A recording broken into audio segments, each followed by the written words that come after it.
മക്കളെ welcome back to Xylem learning. അപ്പൊ നിങ്ങൾ എല്ലാവരും പഠിച്ചു കഴിഞ്ഞിട്ടുള്ള ചാപ്റ്റർ ആണ് excretory products and their elimination എന്ന് പറഞ്ഞ ചാപ്റ്റർ അല്ലേ. ഇന്ന് മിസ് വന്നിരിക്കുന്നത് ഈ ചാപ്റ്ററിന്റെ കംപ്ലീറ്റ് വൺ ഷോട്ട് റിവിഷനുമായിട്ടാണ്. അപ്പൊ നിങ്ങൾ വിചാരിക്കും ഈ ചാപ്റ്ററിൽ നമ്മൾ കോൺസെപ്റ്റ് മാത്രമേ പഠിക്കുന്നുള്ളൂ എന്നുള്ളത്. അല്ല കേട്ടോ, ഈ ചാപ്റ്ററിൽ നമ്മൾ ഇപ്പൊ പഠിക്കാൻ പോകുന്നത് എന്താണെന്ന് വെച്ചാൽ ഒരു കംപ്ലീറ്റ് റിവിഷൻ പോലെ നമ്മൾ ഈ ചാപ്റ്ററിനെ ഫുള്ള് നോക്കി കാണും. അതേപോലെ തന്നെ ഈ ചാപ്റ്ററിലെ PYQs നമ്മൾ സോൾവ് ചെയ്യും. അതായത് PYQs ഇല്ലാതെ എന്ത് റിവിഷൻ അല്ലേ. നമുക്കൊരു റിവിഷൻ എന്ന് പറയുമ്പോൾ ആ ഒരു ടോപ്പിക്കും ക്ലിയർ ആവണം, ആ ടോപ്പിക്കിൽ നിന്ന് ചോദിക്കാൻ സാധ്യതയുള്ള ക്വസ്റ്റ്യൻസും നമ്മൾ പരിചയപ്പെടണം. അങ്ങനെയാണെങ്കിൽ മാത്രമല്ലേ ഒരു ചാപ്റ്റർ പഠിച്ചു എന്ന് നമുക്ക് പറയാൻ വേണ്ടി പറ്റുള്ളൂ. കറക്റ്റ് അല്ലേടാ? അപ്പൊ നിങ്ങളെല്ലാവരും എന്താണ് ഈ ചാപ്റ്ററിനെ പറ്റി മൊത്തത്തിലുള്ള ഒരു അഭിപ്രായം എന്ന് പറഞ്ഞാൽ ഈസി ആയിട്ടുള്ള ഒരു ചാപ്റ്റർ ആണ് ഇതെന്ന് പറഞ്ഞാൽ. പിന്നെ നിങ്ങൾ എങ്ങനെ ഈ ചാപ്റ്റർ പഠിക്കുന്നു എന്നുള്ളത് വെച്ചിട്ടിരിക്കും ഇതിന്റെ ക്വസ്റ്റ്യൻസ് നിങ്ങൾ എങ്ങനെ ആൻസർ ചെയ്യാൻ പറ്റും എന്നുള്ളൊരു സംഭവം എന്ന് പറഞ്ഞാൽ. അതായത് ചാപ്റ്റർ വൈസ് നോക്കുമ്പോൾ എളുപ്പമുള്ള ചാപ്റ്റർ ആണ്. നമുക്കറിയാം ഈ ഭാഗത്തു നിന്നേ ക്വസ്റ്റ്യൻസ് വരുള്ളൂ എന്നുള്ള കാര്യം നമുക്കറിയാം. അപ്പൊ അത് മാത്രം നമ്മൾ പഠിച്ചാൽ മതി, അല്ലാതെ വേറെ ടഫായിട്ടുള്ള കാര്യങ്ങളൊന്നും തന്നെ ഇല്ല ഈ ചാപ്റ്ററിന് നോക്കിക്കഴിഞ്ഞാൽ. അപ്പൊ ഇതിപ്പോ നമ്മുടെ ലാസ്റ്റ് സെക്ഷനിൽ വരുന്ന ചാപ്റ്റർ ആണല്ലേ. അതായത് ഇതിന് മുന്നേ നിങ്ങൾ എന്താണ് ബ്രീത്തിങ് ആൻഡ് എക്സ്ചേഞ്ച് പഠിച്ചിട്ടുണ്ട്, ബോഡി ഫ്ലൂയിഡ്സ് ആൻഡ് സർക്കുലേഷൻ പഠിച്ചിട്ടുണ്ട്. അങ്ങനെ കുറേ ചാപ്റ്റർ നമ്മുടെ ഫിസിയോളജി പാർട്ടിൽ വരുന്ന ചാപ്റ്റർ ആണ് ഇതെന്ന് പറഞ്ഞാൽ. അപ്പൊ നമുക്ക് ടൈം കളയണ്ട, എല്ലാവരും അടിപൊളിയായിട്ട് ഹാപ്പി ആയിട്ട് ഇരിക്കുന്നു എന്ന് വിശ്വസിക്കുന്നു. അങ്ങനെയാണെങ്കിൽ നമുക്ക് വേഗം ചാപ്റ്ററിലേക്ക് പോകാം. നിങ്ങൾ എന്താ ചെയ്യേണ്ടതെന്ന് വെച്ചാൽ ശ്രദ്ധിച്ചിരിക്കുക കേട്ടോ. പറയുന്ന ഓരോ സാധനങ്ങളും നിങ്ങൾ അപ്പൊ തന്നെ എന്ത് ചെയ്യുക, ഷോർട്ട് നോട്ട്സ് പ്രിപ്പയർ ചെയ്യുക. അത് നിങ്ങൾക്ക് വളരെ യൂസ്ഫുൾ ആയിരിക്കും. കാര്യം ഷോർട്ട് നോട്ട്സ് നമ്മൾ തന്നെ എഴുതി കഴിഞ്ഞാൽ കുറച്ച് കഴിയുമ്പോൾ എന്താണ് നിങ്ങൾക്കത് പിന്നെ എടുത്തു നോക്കി കഴിയുമ്പോൾ എന്താണ് ഇത് നല്ല യൂസ്ഫുൾ ആയിരുന്നു അന്ന് എഴുതിയെന്ന് നിങ്ങൾക്ക് തോന്നും. ഓക്കെ അല്ലേടാ? അപ്പൊ എല്ലാവരും സെറ്റ് ആയിട്ടിരിക്കുന്നു എന്ന് വിചാരിക്കുന്നു. അപ്പൊ നമ്മുടെ ഇന്നത്തെ ചാപ്റ്റർ എന്ന് പറഞ്ഞാൽ excretory products and their elimination എന്ന് പറഞ്ഞ ചാപ്റ്റർ ആണ്. ഏറ്റവും സിംപ്ലിഫൈഡ് ആയിട്ടുള്ള രീതിയിൽ തന്നെ മിസ് ഈ ക്ലാസ് മുന്നോട്ട് കൊണ്ടുപോകും. നിങ്ങൾക്ക് മനസ്സിലാവുന്ന രീതിയിൽ മെല്ലെ, അതായത് കുറച്ച് എന്താണ് സമയം എടുത്തിട്ടാണ് ടോപ്പിക്സ് എല്ലാം പറയുക. നിങ്ങൾ ശ്രദ്ധിച്ചിരുന്നാൽ മാത്രം മതി. സിംപ്ലിഫൈഡ് ആയിട്ടുള്ള രീതിയിൽ നിങ്ങൾക്ക് ടോപ്പിക്സ് തരും, നിങ്ങൾക്ക് അതിന്റെ PYQs ചെയ്യാൻ പറ്റും എന്ന് നിങ്ങൾ ട്രസ്റ്റ് ചെയ്തിരിക്കും. അപ്പൊ നമുക്ക് വേഗം ക്ലാസ്സിലേക്ക് പോകാം. അപ്പൊ excretory products and their elimination എന്ന് കേൾക്കുമ്പോൾ നിങ്ങൾ ആദ്യം അറിയേണ്ട, അല്ലെങ്കിൽ നിങ്ങളുടെ മനസ്സിലേക്ക് ആദ്യം വരേണ്ട ടേം എന്ന് പറഞ്ഞാൽ എന്താണ് എക്സ്ക്രീഷൻ. കാര്യം എക്സ്ക്രീഷൻ എന്താണെന്ന് അറിഞ്ഞാൽ അല്ലേ എക്സ്ക്രീറ്ററി പ്രൊഡക്റ്റ് എന്താണെന്ന് അറിയാൻ വേണ്ടി പറ്റുള്ളൂ. കറക്റ്റ് അല്ലേടാ? അപ്പൊ എന്താണ് മക്കളെ എക്സ്ക്രീഷൻ? ഒന്നുമില്ല. അതായത് നമ്മുടെ ബോഡിയുടെ ഉള്ളിലുള്ള നൈട്രോജീനസ് ആയിട്ടുള്ള വേസ്റ്റിനെ നമ്മൾ പുറത്തേക്ക് കളയുന്ന പ്രോസസ്സിനെയാണ് നമ്മൾ എന്തെന്ന് പറയുന്നത്, എക്സ്ക്രീഷൻ എന്ന് പറയുന്നത്. സിമ്പിൾ അല്ലേടാ? ഇപ്പൊ ബ്രീത്തിങ് എന്താണെന്ന് ചോദിക്കുകയാണെങ്കിൽ നിങ്ങൾക്ക് എല്ലാവർക്കും അറിയാം എന്താണ്, നമ്മൾ ജസ്റ്റ് എയറിന്റെ ഉള്ളിലേക്ക് എടുക്കുന്നു, അതേപോലെ തന്നെ എന്താണ് കാർബൺ ഡൈ ഓക്സൈഡിലേക്ക് ഓക്സിജനെ ഉള്ളിലേക്ക് എടുക്കുന്നു, കാർബൺ ഡൈ ഓക്സൈഡിനെ പുറത്തേക്ക് കളയുന്നു അല്ലേ. അപ്പോൾ അതാണ് ഇപ്പോൾ ബ്രീത്തിങ് സിംപ്ലി നിങ്ങളോട് ചോദിച്ചാൽ നിങ്ങൾ പറയാം. അതേപോലെ തന്നെ എക്സ്ക്രീഷൻ എന്താണെന്ന് ചോദിച്ചു കഴിഞ്ഞാൽ നിങ്ങൾ പറയേണ്ടത് ഇത്രയേ ഉള്ളൂ. നമ്മുടെ ബ്ലഡിൽ ഡിസോൾവ് ആയിട്ടുള്ള നൈട്രോജനസ് വേസ്റ്റസ് ഉണ്ടാവും. അതായത് ഈ നൈട്രോജനസ് വേസ്റ്റിന് എക്സാമ്പിൾ ആണ് നമ്മുടെ അമോണിയ, യൂറിയ, യൂറിക് ആസിഡ്, അതേപോലെ carbon dioxide, chlorine, ions, അങ്ങനെ കുറേ സാധനങ്ങൾ വരുന്നുണ്ട്. അപ്പോൾ ഇതിനെല്ലാം നമ്മുടെ ബ്ലഡിൽ എന്താണ് ഇത് ഡിസോൾവ് ചെയ്ത് കഴിഞ്ഞാൽ ആക്ച്വലി ഇത് ടോക്സിക് ആയിട്ടുള്ള സംഭവങ്ങളാണ്. ഇതിന്റെ ടോക്സിസിറ്റി ലെവൽസ് ഡിഫറൻസ് ഉണ്ട്, പക്ഷെ സ്റ്റിൽ ഇതെന്താണ് ടോക്സിക് ആണ്. അപ്പോൾ ഇത് നമ്മുടെ ബോഡിയിൽ ആവശ്യമില്ലാത്ത സാധനങ്ങളാണ്. ഓക്കെ അല്ലേ? നമ്മുടെ ഫുഡ് നമ്മൾ എടുക്കുന്നുണ്ട്, ഫുഡ് ഡൈജസ്റ്റ് ചെയ്ത് കഴിഞ്ഞ് കഴിഞ്ഞാൽ നമ്മുടെ വേസ്റ്റ് മെറ്റീരിയൽസിനെ നമ്മൾ പുറത്തേക്ക് എലിമിനേറ്റ് ചെയ്യുന്നുണ്ട് അല്ലേ. അല്ലാതെ ഇതെല്ലാം നമ്മുടെ ബോഡിയിൽ സ്റ്റോർ ചെയ്ത് വെക്കുന്നുണ്ടോ? ഇല്ല. ആവശ്യമുള്ള സാധനങ്ങൾ മാത്രം എവിടെ മതി? നമ്മുടെ ബോഡിയിൽ മതി. ബാക്കി സാധനങ്ങളെല്ലാം നമ്മൾ എന്താണ് പുറത്തേക്ക് റിമൂവ് ചെയ്യുന്നുണ്ട്. ആ പ്രോസസ്സിനെയാണ് ലിറ്ററലി നമ്മൾ എന്ത് പേരിട്ട് വിളിക്കുന്നത്, എക്സ്ക്രീഷൻ എന്ന് വിളിക്കുന്നത്. ഓക്കെ അല്ലേടാ? നമ്മുടെ ബോഡിയുടെ ഉള്ളിലെ നൈട്രോജനസ് ആയിട്ടുള്ള വേസ്റ്റിനെ പുറത്തേക്ക് കളയുന്ന, എലിമിനേറ്റ് ചെയ്യുന്ന പ്രോസസ്സാണ് എക്സ്ക്രീഷൻ. ഓക്കെ അല്ലേ? അപ്പൊ നിങ്ങൾ നേരെ സ്ലൈഡിലേക്ക് നോക്കിക്കേടാ. എക്സ്ക്രീഷൻ എന്ന് വെച്ചാൽ എന്താണ്? എലിമിനേഷൻ ഓഫ് നൈട്രോജനസ് വേസ്റ്റ് എന്നാ പറഞ്ഞിരിക്കുന്നത്. കറക്റ്റ് അല്ലേ? Nitrogenase wastes. ഇനി എന്തൊക്കെയാകാം ഈ നൈട്രോജനസ് വേസ്റ്റ് എന്ന് ചോദിക്കുന്നുണ്ട്. അതായത് അമോണിയ, യൂറിയ, യൂറിക് ആസിഡ്, ഇതെല്ലാമാണ് major forms of nitrogenase waste കേട്ടോ. ഇതിന്റെ കൂടെ തന്നെ വേറെയും ഉണ്ട്. ഞാനിപ്പോ പറഞ്ഞ പോലെ കാർബൺ ഡൈ ഓക്സൈഡ്, ക്ലോറിൻ, അങ്ങനെ കുറേ കാര്യങ്ങൾ എന്താണ് നൈട്രോജനസ് വേസ്റ്റസ് ആണ്. പക്ഷെ നമ്മൾ മേജർലി പറയുമ്പോൾ ഏതാണ്? അമോണിയ, യൂറിയ, യൂറിക് ആസിഡ് ആണ് നമ്മുടെ മേജർ എന്താണ് നൈട്രോജനസ് വേസ്റ്റ് എന്ന് പറഞ്ഞാൽ.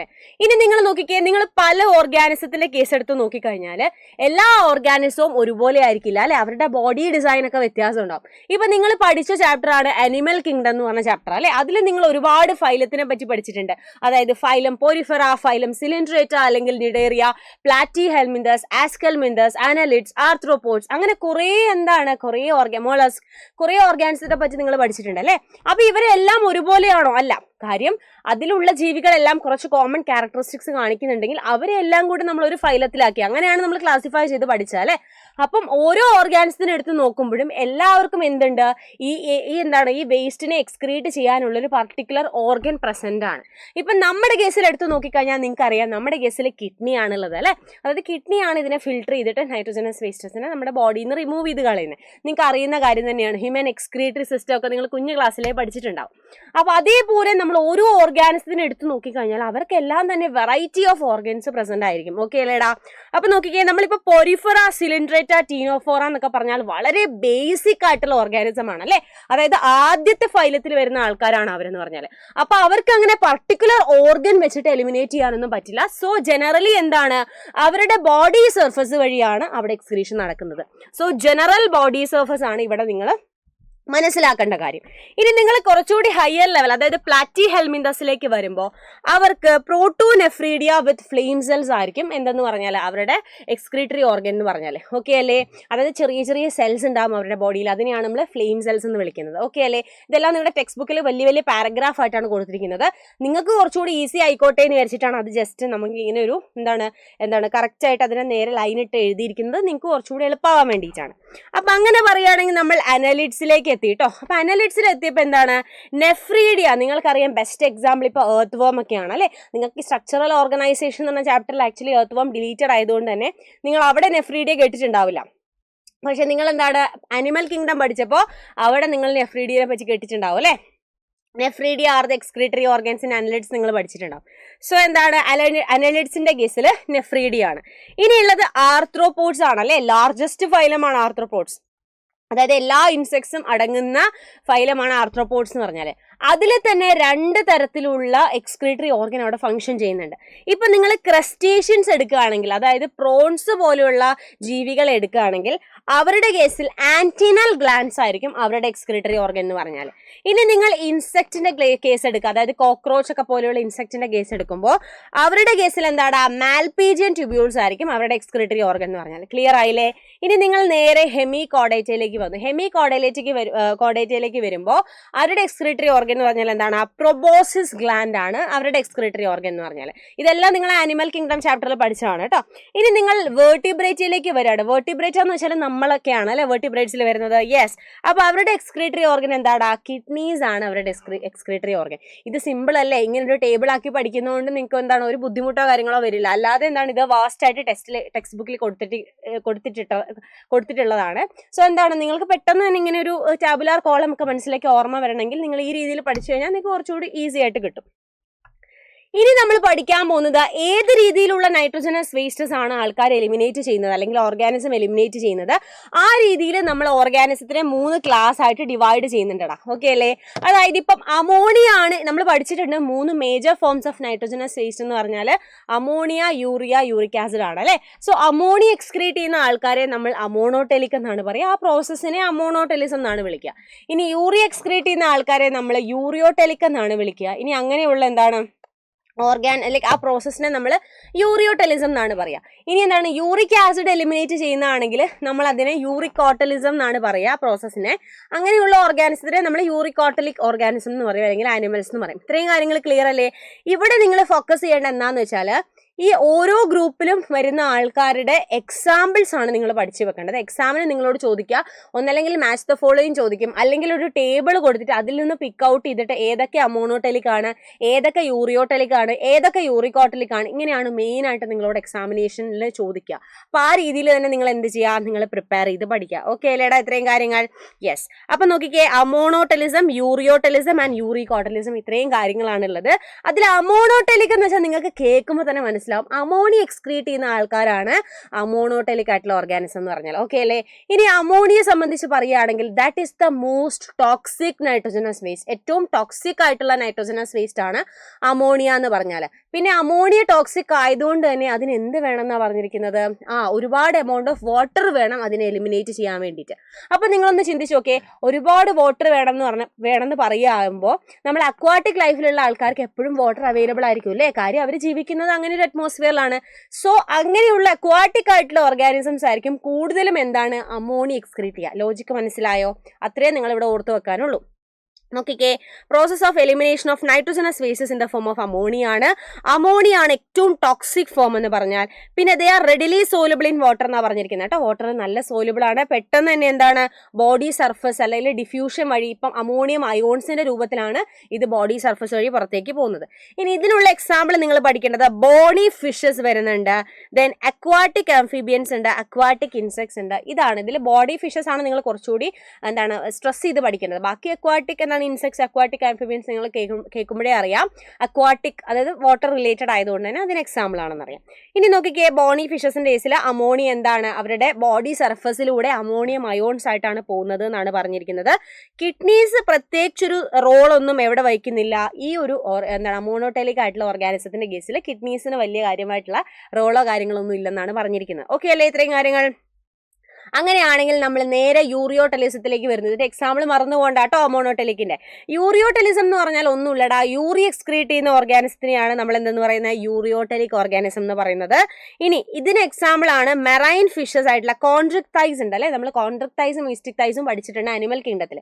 അതിലെ ബോണി ഫിഷസ് എവിടെയാണ്? മോണോടെലിക് ആണ്. ഇവിടെ നമ്മുടെ എന്താണ് കോൺട്രക്ടൈസ് അല്ലെങ്കിൽ കാർട്ടിലേജിനസ് ഫിഷസ് ആണ് നമ്മുടെ യൂറിയോടെലിക്കിന് എക്സാമ്പിൾ. കൂടാതെ ടെറസ്ട്രിയൽ ആംഫിബിയൻസ് ആയിട്ടുള്ള ഫ്രോഗ്, മാമൽ അങ്ങനെയുള്ള സാധനങ്ങളെല്ലാം എന്താണ് യൂറിയോടെലിക് ആണെന്ന് പറഞ്ഞിരിക്കുന്നത്. ഓക്കെ അല്ലേ? ഫ്രോഗ് എന്ന് പറഞ്ഞാൽ ആംഫിബിയൻ ആണ്, വാട്ടറിലും ജീവിക്കും ലാൻഡിലും ജീവിക്കും. പക്ഷെ കൂടുതൽ സമയം ലാൻഡിലായതുകൊണ്ട് തന്നെ അവർ ടെറസ്ട്രിയൽ കാറ്റഗറിയിൽ പെടുത്തുന്നതുകൊണ്ട് തന്നെ ദേ ആർ എന്താണ് യൂറിയോടെലിക് ആണ്. പിന്നെ നമ്മൾ മാമൽസ് എല്ലാം എന്താണ് യൂറിയാണ് എലിമിനേറ്റ് ചെയ്യുന്നത്. ഓക്കെ അല്ലേ? ഇനി യൂറിയ എന്ന് പറഞ്ഞാൽ വാട്ടറിൽ സോലുബിൾ ആണ്, പക്ഷെ അമോണിയയുടെ അത്ര സോലുബിൾ അല്ല. പിന്നെ ടോക്സിസിറ്റിയുടെ കാര്യം നോക്കുകയാണെങ്കിൽ അമോണിയനേക്കാളും കുറച്ച് ടോക്സിസിറ്റി കുറവാണ്. അതായത് ഏറ്റവും ടോക്സിക് അമോണിയാണ്, രണ്ടാം സ്ഥാനം ആർക്കാണ്? യൂറിയക്കാണ്. ഓക്കെ അല്ലേ?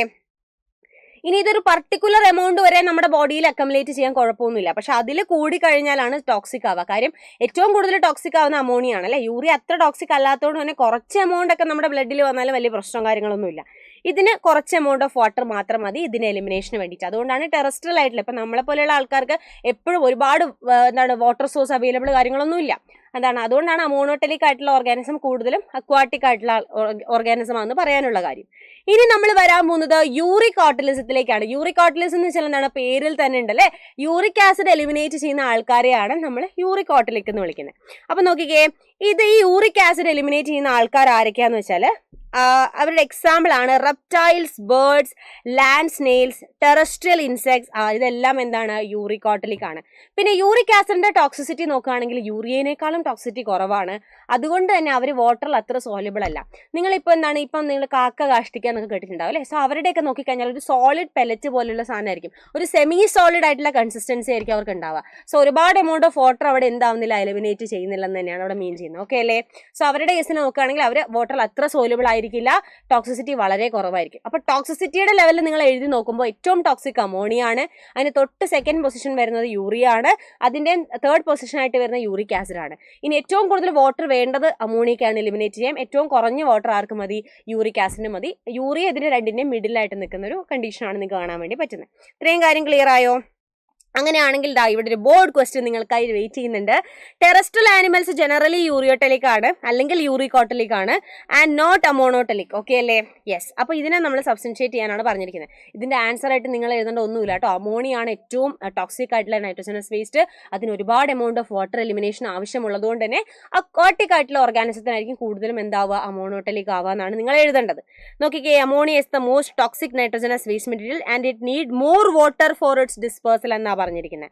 സോ അതുകൊണ്ട് തന്നെ കൂടുതലും അക്വാട്ടിക് ആയിട്ടുള്ള ഓർഗാനിസം ആയിരിക്കും അമോണോടെലിക് എന്ന് പറഞ്ഞിട്ടുണ്ട്. ഇനി ടെറസ്ട്രിയൽ അഡാപ്റ്റേഷൻ എന്ന് പറയുമ്പോൾ അവർക്ക് അത്ര വാട്ടർ അവൈലബിൾ ആയിരിക്കില്ല. സോ അതുകൊണ്ടാണ് അവർ യൂറിയ ഈതർ എക്സ്ക്രീറ്റ് ചെയ്യുന്നത് അല്ലെങ്കിൽ അവർ യൂറിക് ആസിഡ് എക്സ്ക്രീറ്റ് ചെയ്യുന്നത്. കാര്യം നോക്കുകയാണെങ്കിൽ ബോണി ഫിഷസിന്റെ കേസിൽ നോക്കുകയാണെങ്കിൽ അവരെന്താണ്? അമോണോടെലിക് ആണ്. പക്ഷേ കോക്രോച്ച് യൂറിക് ഓട്ടലിക് ആണ്. ഇനി എന്താണ് നമ്മുടെ കേസ് പറയുകയാണെങ്കിൽ മാമൽസ് യൂറിയോടെലിക് ആണ് അല്ലെങ്കിൽ ഫ്രോഗ് യൂറിയോടെലിക് ആണ്. ഇതെല്ലാം നിങ്ങൾക്ക് എന്താണ് എക്സാമ്പിൾ ആയിട്ട് എഴുതാം. ഈ കാര്യങ്ങളെല്ലാം ക്ലിയർ ആയി എന്ന് വിചാരിക്കുന്നു കേട്ടോ. ഈസി ആയിട്ടുള്ള ടോപ്പിക്കാണ്. അടുത്തൊരു ചോദ്യം നോക്കിക്കേടാ. ഈ ചോദ്യത്തിന്റെ കാര്യമാണ് പറഞ്ഞിരുന്നത് മിസ്. നിങ്ങൾക്കൊരു ടേബിൾ തന്നിട്ട് ഇതിനെ 3ആയിട്ട് ഡിവൈഡ് ചെയ്തിട്ട് നിങ്ങളോട് പിക്ക് ഔട്ട് ചെയ്യാൻ പറയും. ഏതൊക്കെ ഓർഗാനിസം ആണ് അമോണോടെലിക്, ഏതൊക്കെയാണ് യൂറിയോടെലിക്, അങ്ങനെയുള്ള കാറ്റഗറിയിൽ വരുന്നതാണ്. അപ്പൊ ഇതിൽ നോക്കിക്കേ, മാമൽസ് കൊടുത്തിട്ടുണ്ട്. മാമൽസ് എന്ന് വെച്ചാൽ നമുക്ക് കണ്ണും പൂട്ടി എഴുതാം ദേ ആർ യൂറിയോടെലിക് അല്ലേ. സോ അതുകൊണ്ട് തന്നെ യൂറിയോടെലിക്. ഇനി ബേർഡ്സും റെപ്റ്റൈൽസ് ഒക്കെ നമ്മൾ പഠിച്ചിട്ടുള്ള എവിടെയാണ്? യൂറിക് ഓട്ടലിക്കിലാണ് അല്ലേ. അപ്പൊ ഈ ബേർഡ്സിനെയും റെപ്റ്റൈൽസിനെയും നമുക്ക് യൂറിക് ഓട്ടലിക്കിൽ കൊടുക്കാം. ഇനി ഇതിന്റെ ഇടയിൽ ബോണി ഫിഷസ് നമ്മൾ ആദ്യം പഠിച്ചതാണ് അല്ലേ, അമോണോടെലിക് ആണ്. പിന്നെ ടെറസ്ട്രിയൽ ആംഫീബിയൻസ് വരുന്നുണ്ട്. ടെറസ്ട്രിയൽ ആംഫീബിയൻസ് എന്ന് പറയുമ്പോൾ നമ്മൾ ഏതാണ് യൂറിയോട്ടലിക്കലാണ് പഠിച്ചത്. അക്വാട്ടിക് ആംഫിബിയൻസ് എന്ന് വെച്ചാൽ എന്താണ്? അക്വാട്ടിക് എന്ന് കേൾക്കുമ്പോഴേ നിങ്ങൾക്ക് അറിയാം ദേ ആർ അമോണോട്ടലിക് ആണ് അല്ലേ. സോ ഇതെല്ലാം എന്താണ്, ഇങ്ങനെയുള്ള ക്വസ്റ്റ്യൻസ് ഒക്കെ കാണുമ്പോൾ നിങ്ങൾക്ക് മനസ്സിലാവും ഏത് രീതിയിലാണ് ഇതിന്റെ ചോദ്യം വന്നിട്ടുള്ളതെന്നല്ലേ. ഓക്കെ, ഇനി അടുത്തതും ഇതേപോലെ തന്നെ ഒരു ക്വസ്റ്റ്യൻ ആണ് കേട്ടോ. കണ്ടോ, by selecting appropriate terms from the bracket. അതായത് ഇവിടെ കുറേ ടേംസ് കൊടുത്തിട്ടുണ്ട്, നമ്മൾ കറക്റ്റ് ആയിട്ട് അതിന്റെ ഹെഡിങ്ങിന് അണ്ടറിൽ കൊടുക്കാനാണ്.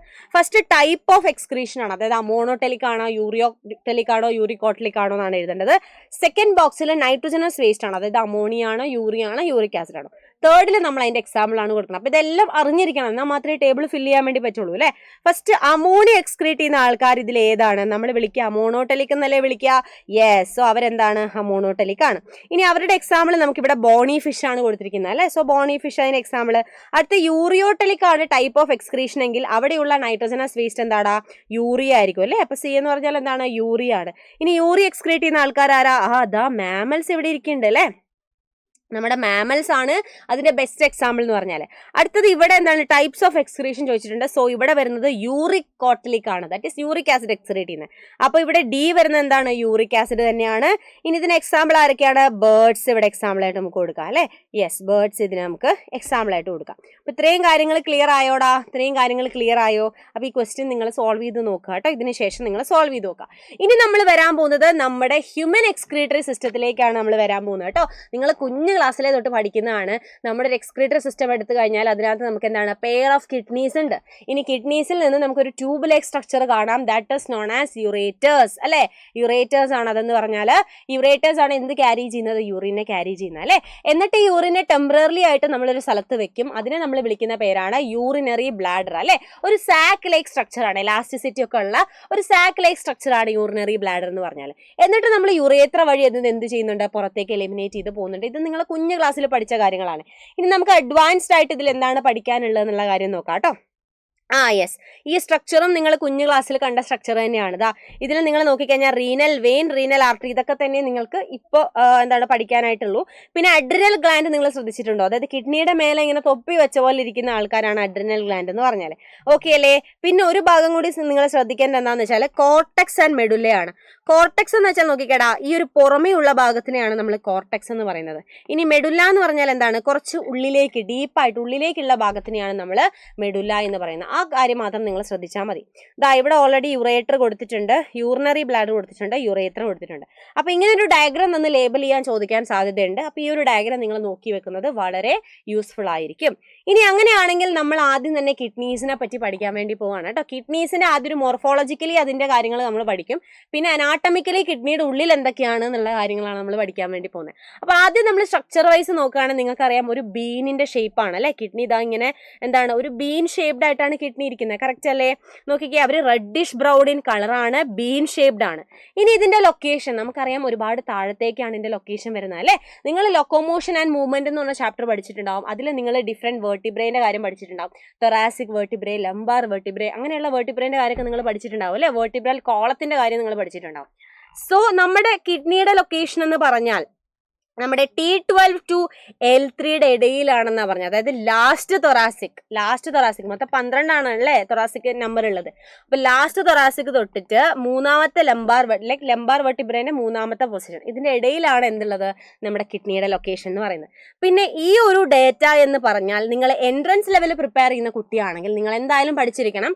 കാര്യം എൻട്രൻസ് ലെവലിൽ ചോദിച്ചിട്ടുള്ള ക്വസ്റ്റ്യൻ ആണ്. ഇവരുടെ length that is 10 to 12 centimetre, അതേപോലെ തന്നെ ഇവരുടെ വിഡ്ത്ത് 5 to 7 സെന്റിമീറ്റർ, പിന്നെ തിക്നെസ് 2 to 3 സെന്റിമീറ്റർ, പിന്നെ ആവറേജ് വെയിറ്റ് 120 to 170 ഗ്രാം. അല്ലാതെ ബോർഡ് എക്സാം ലെവലിൽ നോക്കുമ്പോൾ നിങ്ങൾ അങ്ങനെ ചോദിച്ചിട്ടില്ല ഇതിന്റെ ലെങ്ത്തും കാര്യങ്ങളൊന്നും. പക്ഷെ നിങ്ങളൊരു എൻട്രൻസ് ലെവൽ പ്രിപ്പയർ ചെയ്യുകയാണെങ്കിൽ this statement is very very very important. Okay അല്ലേടാ?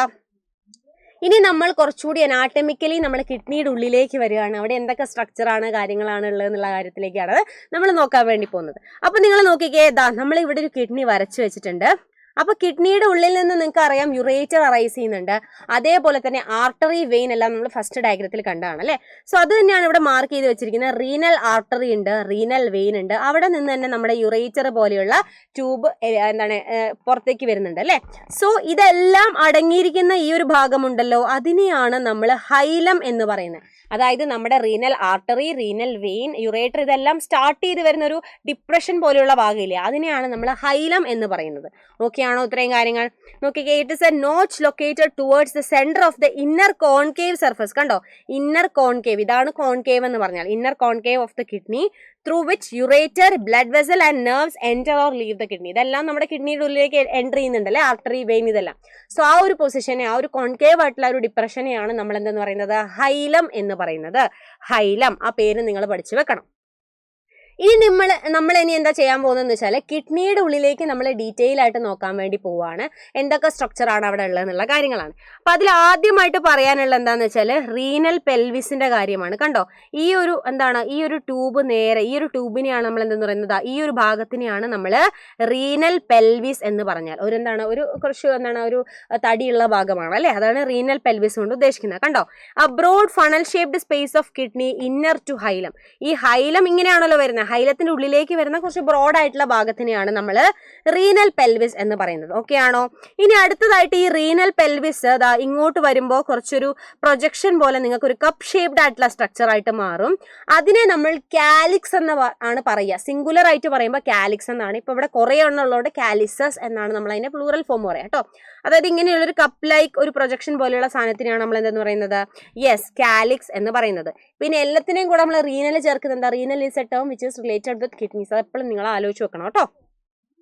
ഇനി റീനൽ ക്യാപ്സ്യൂൾ എന്താണെന്നാണ് പറയാനുള്ളത്. റീനൽ ക്യാപ്സ്യൂളിനെ പറ്റി അറിയണമെങ്കിൽ നിങ്ങൾ ഒരു കിഡ്നീനെ ഇങ്ങനെ വരച്ചു കഴിഞ്ഞാൽ അതിന്റെ ഏറ്റവും പുറമേ ഉള്ള ലെയറിനെ നമ്മൾ റീനൽ ഫാസിയ എന്നാണ് പറയുക. പിന്നെ നടുഭാഗത്ത് നമുക്ക് അഡിപ്പോസ് ക്യാപ്സ്യൂൾ എന്നാണ് പറയുക. ഏറ്റവും ഇന്നർ ലെയറിനെയാണ് നമ്മൾ റീനൽ ക്യാപ്സ്യൂൾ എന്ന പേരിട്ട് വിളിക്കുന്നത്. അത് തന്നെയാണ് ഇവിടെ കൊടുത്തിരിക്കുന്നത്. കണ്ടോ, the dense connective tissue sheet that envelops the kidney. കിഡ്നിയുടെ ജസ്റ്റ് ഔട്ടർ ലൈനിങ് ആയിട്ട് വരുന്നതിനെയാണ് കണ്ടോ നമ്മൾ റീനൽ ക്യാപ്സ്യൂൾ എന്ന് പറയുന്നത്. അതിന്റെ പുറമേ വേറെ ലൈനിങ് ഉണ്ട്, പക്ഷെ ഏറ്റവും ഇന്നർ ആയിട്ടുള്ളതിനെയാണ് നമ്മൾ റീനൽ ക്യാപ്സ്യൂൾ എന്ന് പറയുന്നത്. ഇനി ഇതിനെ നമ്മൾ കോർട്ടെക്സ് മെഡുല എന്ന് തിരിക്കുന്നുണ്ട്. അതായത് ഈ പുറമേ ഉള്ള ഭാഗം കണ്ടോ, ഇതിനെ നമ്മൾ കോർട്ടെക്സ് എന്ന് പറയും. ഉള്ളിലേക്ക് വരുന്നതിന് നമ്മൾ എന്താണ്, മെഡുല്ല എന്നാണ് പറയുന്നത്. ഓക്കെ ആണോ? കോർട്ടെക്സ് എന്താണ്, മെഡുല്ല എന്താന്നുള്ള കാര്യം ഒക്കെ അല്ലേ. ഇനി നോക്കിക്കേ, ഈ മെഡുല്ലേനെ നമ്മൾ ചെറിയ ചെറിയ കോണിക്കൽ ആയിട്ടുള്ള പിരമിഡ്സ് ആയിട്ട് ഡിവൈഡ് ചെയ്തിട്ടുണ്ടെന്നാണ് പറഞ്ഞിരിക്കുന്നത്. നിങ്ങൾക്ക് ഇവിടെ കാണാൻ വേണ്ടി പറ്റുന്നുണ്ടാവും. ഇതിനെയാണ് നമ്മൾ എന്തെന്ന് പറയുന്നത്, ചെറിയ ചെറിയ പിരമിഡ്സ് പോലെ നിങ്ങൾക്ക് കാണാൻ വേണ്ടി പറ്റുന്നുണ്ട് അല്ലെ. ഇത് മെഡുല്ലയിലാണ്, അതായത് ഉള്ളിലേക്ക് വരുന്ന ഭാഗത്താണ് ഇങ്ങനെയുള്ളൂ ഒരു പിരമിഡ് പോലത്തെ സ്ട്രക്ചർ കാണുന്നത്. ഇതിനെ നമ്മൾ വിളിക്കുന്ന പേരാണ് മെഡുല്ലറി പിരമിഡ് എന്നാണ് നമ്മൾ ഇതിനെ വിളിക്കുക. ഓക്കെ അല്ലേ? ഇത്രയും കാര്യങ്ങൾ സെറ്റ് അല്ലേ? മെഡുല്ലറി പിരമിഡ്സ് എന്നാണ് നമ്മൾ ഇതിനെ വിളിക്കുക. ഇനി ഈ മെഡുലറി പിരമിഡ്സിന്റെ ഇടയ്ക്ക് നിങ്ങൾക്ക് കുറച്ച് ഗ്യാപ്പ് കാണാൻ വേണ്ടി പറ്റുന്നുണ്ട് അല്ലേ. അതായത് ഇതിന്റെ ഇടയിലായിട്ട് എന്താണ്, മെഡുലറി പിരമിഡ്സ് നോക്കിക്കഴിഞ്ഞാൽ ഇതിന്റെ ഇടയിൽ കുറച്ച് ഗ്യാപ്പ് കാണാൻ വേണ്ടി പറ്റുന്നുണ്ട്. ഇതിനെയാണ് നമ്മൾ റീനൽ കോളം എന്ന് വിളിക്കുന്നത്. അല്ലെങ്കിൽ അതിന്റെ വേറൊരു പേരെന്ന് പറഞ്ഞാൽ കോളം ഓഫ് ബെർട്ടീനി എന്നും നമ്മൾ അതിനെ വിളിക്കും. റീനൽ കോളം അല്ലെങ്കിൽ കോളം ഓഫ് ബെർട്ടീനി. നോക്കിക്കേ, the basis of medullary pyramids face the cortex of the kidney and their apex projects to the renal. ഇതാണ് അതിന്റെ എപ്പെക്സ് എന്ന് പറഞ്ഞാൽ, ഇതാണ് അതിന്റെ ബേസ്. അപ്പൊ ബേസ് ഭാഗം നേരെ കോർട്ടെക്സിന്റെ അടുത്തേക്കും എപ്പെക്സ് ഭാഗം എന്ന് പറഞ്ഞാൽ നേരെ മെഡുലയുടെ അടുത്തേക്കും ആണെന്നാണ് പറഞ്ഞിരിക്കുന്നത്. ഇനി കോർട്ടെക്സ് എക്സ്റ്റെൻഡ്സ് ബിറ്റ്വീൻ ദ കണ്ടോ, ഈ കോർട്ടെക്സ് തന്നെയാണ് ഈ മെഡുലറി പിരമിഡ്സിന്റെ ഇടയിലേക്ക് എക്സ്റ്റെൻഡ് ചെയ്യുന്നത്. സോ അതിനെ നമ്മൾ വിളിക്കുന്ന പേരാണ് റീനൽ കോളം അല്ലെങ്കിൽ കോളം ഓഫ് ബെർട്ടീനി. ഇത് ഇമ്പോർട്ടന്റ് ആണ്, ചോദിച്ചിട്ടുണ്ട് എന്താണ് കോളം ഓഫ് ബെർട്ടീനി എന്നുള്ളത്. ഒന്നുമില്ല, the cortex extends between the medullary pyramids. അതിനെയാണ് നമ്മൾ എന്ത് പേരിട്ട് വിളിക്കുന്നത്, റീനൽ കോളം അല്ലെങ്കിൽ കോളം ഓഫ് ബെർട്ടീനി എന്ന് നമ്മൾ വിളിക്കുന്നത്. ഇത്രയും കാര്യങ്ങൾ ക്ലിയർ ആയില്ലേ? സിമ്പിൾ ആയിട്ടുള്ള കാര്യമാണ് കേട്ടോ. അതിനുശേഷം നേരെ വരുന്നത് നമ്മുടെ യുറേറ്റർ ആണ്. അത് നമ്മുടെ കിഡ്നിയിൽ നിന്ന് ഇങ്ങനെ അറൈസ് ചെയ്യുന്ന ട്യൂബാണ്. അതിനെയാണ് നമ്മൾ യുറേറ്റർ എന്ന് പറയുന്നത്. കിഡ്നി രണ്ടെണ്ണം ഉള്ള പോലെ തന്നെ നമുക്ക് യുറേറ്റേഴ്സ് എത്ര ഉണ്ട്, രണ്ടെണ്ണം ഉണ്ട്. പിന്നെ ചോദിക്കുക ഇതിൽ ഏതൊക്കെ പെയർഡ് ആണ്, ഏതൊക്കെ പെയർഡ് അല്ല. നിങ്ങൾക്കറിയാം യുറേറ്റേഴ്സും യുറേറ്റേഴ്സും മാത്രമാണ് പെയർഡ്, ബാക്കിയൊന്നും പെയർ അല്ല അല്ലെ. യൂറിനറി ബ്ലാഡർ ഒറ്റൊന്നേ ഉള്ളൂ, യുറേത്രയും ഒറ്റൊന്നേ ഉള്ളൂ. Pair of narrow muscular tube that conveys urine from kidneys to urinary bladder. കിഡ്നീസിനെ നേരെ യൂറിനറി ബ്ലാഡറിലേക്ക് സ്റ്റോർ ചെയ്യാൻ എത്തിക്കുന്നത് ഈ ഒരു നാരോ ആയിട്ടുള്ള ട്യൂബാണ്. അടുത്ത യൂറിനറി ബ്ലാഡർ എന്താണ്? സാക്ക് ലൈക്ക് സ്ട്രക്ചർ ആണ്. അവിടെയാണ് നമ്മൾ യൂറിനെ സ്റ്റോർ ചെയ്ത് വെച്ചിരിക്കുന്നത്. ഇത്രയും കാര്യങ്ങൾ ക്ലിയർ അല്ലേ? ഇനി നമുക്ക് പഠിക്കാൻ പോകുന്നത് ഏറ്റവും നമ്മുടെ കിഡ്നീസ് ഉണ്ടാക്കിയിരിക്കുന്ന ബേസിക് യൂണിറ്റ് ആയിട്ടുള്ള നെഫ്രോണിന്റെ സ്ട്രക്ചറിനെ പറ്റിയിട്ടാണ്. അതായത് ഇപ്പം നിങ്ങൾ ന്യൂറൽ കൺട്രോൾ എന്ന് പറഞ്ഞ ചാപ്റ്റർ പഠിച്ചിട്ടുണ്ടാവും അല്ലേ? അപ്പോൾ ആ ചാപ്റ്ററിൽ നിങ്ങൾ പഠിച്ചിട്ടുണ്ട് ന്യൂറൽ സിസ്റ്റം ഉണ്ടാക്കിയിരിക്കുന്നത് എന്താണ്? യെസ്, നമ്മുടെ ന്യൂറോൺസ്. അതായത് ന്യൂറൽ സിസ്റ്റത്തിന്റെ നെർവസ് സിസ്റ്റത്തിന്റെ സ്ട്രക്ചറൽ ആൻഡ് ഫംഗ്ഷണൽ യൂണിറ്റ് ഏതാണെന്ന് ചോദിച്ചാൽ നിങ്ങൾ എന്ത് പറയണം? ന്യൂറോൺസ് കൊണ്ടാണ് ഇത് ഉണ്ടാക്കിയിരിക്കുന്നത് അല്ലേ? എന്നിട്ട് നമ്മൾ അതിന്റെ ന്യൂറോണിന്റെ സ്ട്രക്ചർ ഒക്കെ പഠിക്കുന്നുണ്ട്. അതായത് സെൽ ബോഡി ഉണ്ട്, ഒരു ആക്സോൺ ഉണ്ട്, അങ്ങനെയുള്ള കാര്യങ്ങളൊക്കെ. അതേപോലെ നമ്മുടെ കിഡ്നീസ്, നമ്മുടെ എക്സ്ക്രീറ്ററി സിസ്റ്റത്തിന്റെ സ്ട്രക്ചറൽ ആൻഡ് ഫംഗ്ഷണൽ യൂണിറ്റ് ഏതാണെന്ന് ചോദിച്ചു കഴിഞ്ഞാൽ, കിഡ്നിയുടെ സ്ട്രക്ചറൽ ആൻഡ് ഫംഗ്ഷണൽ യൂണിറ്റ് ഏതാണെന്ന് ചോദിച്ചു കഴിഞ്ഞാൽ നിങ്ങൾ ആൻസർ ചെയ്യേണ്ടത് നമ്മുടെ നെഫ്രോൺസ് ആണെന്നാണ്. ഇനി നമ്മൾ നോക്കാൻ പോകുന്നത് നെഫ്രോണിന്റെ സ്ട്രക്ചറിനെ പറ്റിയിട്ടാണ്. അതായത് മില്യൺസ് ഓഫ് നെഫ്രോൺസ് ഉണ്ട് കേട്ടോ. 1 മില്യൺ, കുറേ millions and billions of nephrons നമ്മുടെ ബോഡിയിലുണ്ട്. ഇനി നമ്മൾ നെഫ്രോണിന്റെ ബേസിക് സ്ട്രക്ചറിനെ പറ്റിയിട്ടാണ് ആദ്യമായിട്ട് നോക്കാൻ വേണ്ടി പോകുന്നത്. അപ്പോൾ ആദ്യമായിട്ട് സ്ട്രക്ചർ അറിയുന്നതിന് മുന്നേ തന്നെ നമ്മൾ ഈ നെഫ്രോണിനെ 2 കാറ്റഗറി ആയിട്ട് ഡിവൈഡ് ചെയ്യുന്നുണ്ട്. അതിൽ ഒന്നെന്ന് പറഞ്ഞാൽ റീനൽ കോർപ്പസിലാണ്, രണ്ടാമത്തതെന്ന് പറഞ്ഞാൽ റീനൽ ട്യൂബ്യൂളാണ്. ഓക്കെ ആണോ? അതിൽ ഈ റീനൽ കോർപ്പസിൽ വരുന്ന 2 ഭാഗങ്ങളാണ് ഗ്ലോമെറുലസും അതേപോലെ തന്നെ ബൊമാൻസ് ക്യാപ്സ്യൂളും. ബാക്കി ട്യൂബുകളെല്ലാം, അതായത് PCT, loop of Henley, DCT, collecting duct, ഇതെല്ലാം എന്താണ്? റീനൽ ട്യൂബ്യൂളിൽ വരുന്നതാണ്. ഇനി നിങ്ങൾ ഇതെല്ലാം മനസ്സിലാക്കണമെങ്കിൽ ആദ്യമായിട്ട് നിങ്ങൾ ഇതിന്റെ സ്ട്രക്ചർ മനസ്സിലാക്കണം. ഇതാണ് നമ്മുടെ നെഫ്രോണിന്റെ സ്ട്രക്ചർ എന്ന് പറഞ്ഞാൽ നിങ്ങൾ 10ാം ക്ലാസ്സിലൊക്കെ പഠിച്ചിട്ടുള്ള സെയിം സാധനം തന്നെയാണ്. നോക്കിക്കേടാ, ഫസ്റ്റ് ഇവിടെ ഒരു അഫറന്റ് ആർട്ടീരിയോൾ ഉണ്ട്. അത് ബ്ലഡ് വെസൽ തന്നെയാണ് കേട്ടോ. ഈ അഫറന്റ് ആർട്ടീരിയോൾ ആണ് നമ്മുടെ ബ്ലഡിനെ ക്യാരി ചെയ്ത് കൊണ്ടുവരുന്നത്. എന്നിട്ട് നിങ്ങൾക്ക് ഇവിടെ എന്താണ്? കുറച്ചെല്ലാം കൂടി ചുറ്റിപ്പിണഞ്ഞെടുക്കുന്ന ഒരു സാധനം കാണാൻ വേണ്ടി പറ്റുന്നുണ്ട്. That is known as glomerulus. അതായത് ഒരുപാട് കാപ്പിലറീസിന്റെ കൂട്ടത്തിനെയാണ് നമ്മൾ ഗ്ലോമെറുലസ് എന്ന് പറയുന്നത്. ടഫ്റ്റ് ഓഫ് കാപ്പിലറീസ് എന്നാണ് പറയാം. അതിനുശേഷം ഇവിടെ നിന്ന് എഗെയിൻ ഒരു ട്യൂബ് പോകുന്ന കാണാം. അതിനെ നമ്മൾ ഇഫറന്റ് ആർട്ടീരിയോൾ എന്നാണ് പറയുക. പിന്നെ അതിങ്ങനെ ഓരോ നമ്മുടെ PCTക്കും DCTക്കും ചുറ്റി ഇങ്ങനെ പോവുകയാണ് ചെയ്യുന്നത് കേട്ടോ. അതിന്റെ കാര്യം പിന്നെ ഡീറ്റെയിൽ ആയിട്ട് പറഞ്ഞുതരാം. അപ്പോൾ ഇവിടെ നിങ്ങൾക്ക് ഒരു കപ്പ് ലൈക്ക് സ്ട്രക്ചർ കൊടുത്തിട്ടുണ്ട് അല്ലേ? അതായത് ഈ ഗ്ലോമെറുലസിനെ ഇങ്ങനെ ഹാൻഡ് ചെയ്ത് വെക്കുന്നതിന് ഏതോ ഒരു സാധനത്തിന് ഉള്ളിലാണ് ഗ്ലോമെറുലസ് ഇരിക്കുന്നത്. അപ്പോൾ ആ ഒരു കപ്പ് ലൈക്ക് സ്ട്രക്ചറിനെ നമ്മൾ ബൊമാൻസ് ക്യാപ്സ്യൂൾ എന്നാണ് പറയുക. അതിനുശേഷം നിങ്ങൾക്ക് ഇവിടെ ഒരു കർവ് പോലെ ഒരു ട്യൂബ് കാണാൻ വേണ്ടി പറ്റും. അതിനെ നമ്മൾ PCT എന്നാണ് പറയുക. That is proximal convoluted tubule. അതിനുശേഷം താഴത്തേക്ക് നിങ്ങൾക്ക് എന്താണ്? താഴത്തേക്ക് നിങ്ങൾക്ക് ഒരു യു ഷേപ്ഡ് ട്യൂബ് കാണുന്നുണ്ട്. അതിനെ നമ്മൾ ഹെൻലീസ് ലൂപ്പ് എന്നാണ് വിളിക്കുക. ഇനി ഹെൻലീസ് ലൂപ്പിന് എന്താണ്? ഹെൻലീസ് ലൂപ്പിന്റെ താഴത്തേക്ക് വരുന്നതിനെ നമ്മൾ ഡിസെൻഡിങ് ലിംബ് എന്ന് വിളിക്കും. ഈ സൈഡിൽ മേലേക്ക് കയറുന്നതിനെ നമ്മൾ അസെൻഡിങ് ലിംബ് എന്നാണ് വിളിക്കുക. 2 ലിംബാണ് ഇവർക്ക് ഉള്ളത് ഈ ഒരു യു ഷേപ്ഡ് ട്യൂബിന്. അതിനുശേഷം നിങ്ങൾക്ക് ഇവിടെ സെയിം നമ്മൾ PCT കണ്ട പോലെ തന്നെ ലാസ്റ്റിലേക്ക് ഒരു ട്യൂബ്യൂൾ ഉണ്ടാവും. അതിനെ നമ്മൾ ഡിസ്റ്റൽ കൺവല്യൂട്ടഡ് ട്യൂബ്യൂൾ എന്നാണ് വിളിക്കുക. ഓക്കെ അല്ലേ? ഫസ്റ്റ് വൺ പ്രോക്സിമൽ കൺവല്യൂട്ടഡ് ട്യൂബാണ്, രണ്ടാമത്തെ ഡിസ്റ്റൽ കൺവല്യൂട്ടഡ് ട്യൂബാണ്. അതിനുശേഷം എന്താണ്? ഇതൊരു ലോങ് ആയിട്ടുള്ളൊരു ട്യൂബിലേക്ക് എത്തുകയാണ്. ഇതിനെ നമ്മൾ വിളിക്കുന്ന പേരാണ് കളക്ടിംഗ് ഡക്ട് എന്നാണ് നമ്മൾ ഇതിനെ വിളിക്കുന്നത്. ഓക്കെ അല്ലേടാ? കളക്ടിംഗ് ഡക്ട് എന്നാണ് നമ്മൾ ഇതിനെ വിളിക്കുന്നത്. ഇതെല്ലാം ഫൈനലി എത്തിച്ചേരുന്നതാണ് കളക്ടിംഗ് ഡക്ട്. ഇനി നിങ്ങൾ ശ്രദ്ധിക്കേണ്ട കാര്യം, ഈ കളക്ടിംഗ് ഡക്ട് ഒറ്റൊരെണ്ണേ ഉണ്ടാവുള്ളൂ. കുറേ നെഫ്രോൺസ് കൂടി ചേർന്നിട്ട് ഈ ഒരൊറ്റ കളക്ടിംഗ് ഡക്റ്റിലേക്കായിരിക്കും ഇതിന്റെ ഫിൽട്രേറ്റ് യൂറിൻ കാര്യങ്ങളെല്ലാം എത്തിക്കുക എന്നുള്ള കാര്യങ്ങളാണ് നിങ്ങൾ ഇനി ആലോചിച്ച് വെക്കേണ്ടത്. ഓക്കെ അല്ലേ? ഇത്രയും കാര്യങ്ങൾ ക്ലിയർ ആയി എന്ന് വിചാരിക്കുന്നു. ഇനി നമ്മളിവിടെ വിട്ടുപോയത് വാസാറെക്റ്റയെ പറ്റിയിട്ടാണ്. വാസാറെക്റ്റ എന്ന് പറഞ്ഞാൽ ഒന്നുമില്ലടാ, അതായത് ഈ എഫറന്റ് ആർട്ടീരിയോളിൽ നിന്ന് ബ്ലഡ് വെസൽ വന്ന് ഇതിനെ നമ്മൾ പെരി ട്യൂബുലാർ കാപ്പിലറീസ് എന്നാണ് കേട്ടോ പറയുക. ഈ ഇങ്ങനെ PCTയുടെ ലൂപ്പ് ഓഫ് ഹെൻലിന്റെ ഒക്കെ ചുറ്റി നടക്കുന്നതിന് നമ്മൾ എന്താ വിളിക്കുക? പെരി ട്യൂബുലാർ കാപ്പിലറീസ് എന്നാണ് വിളിക്കുക.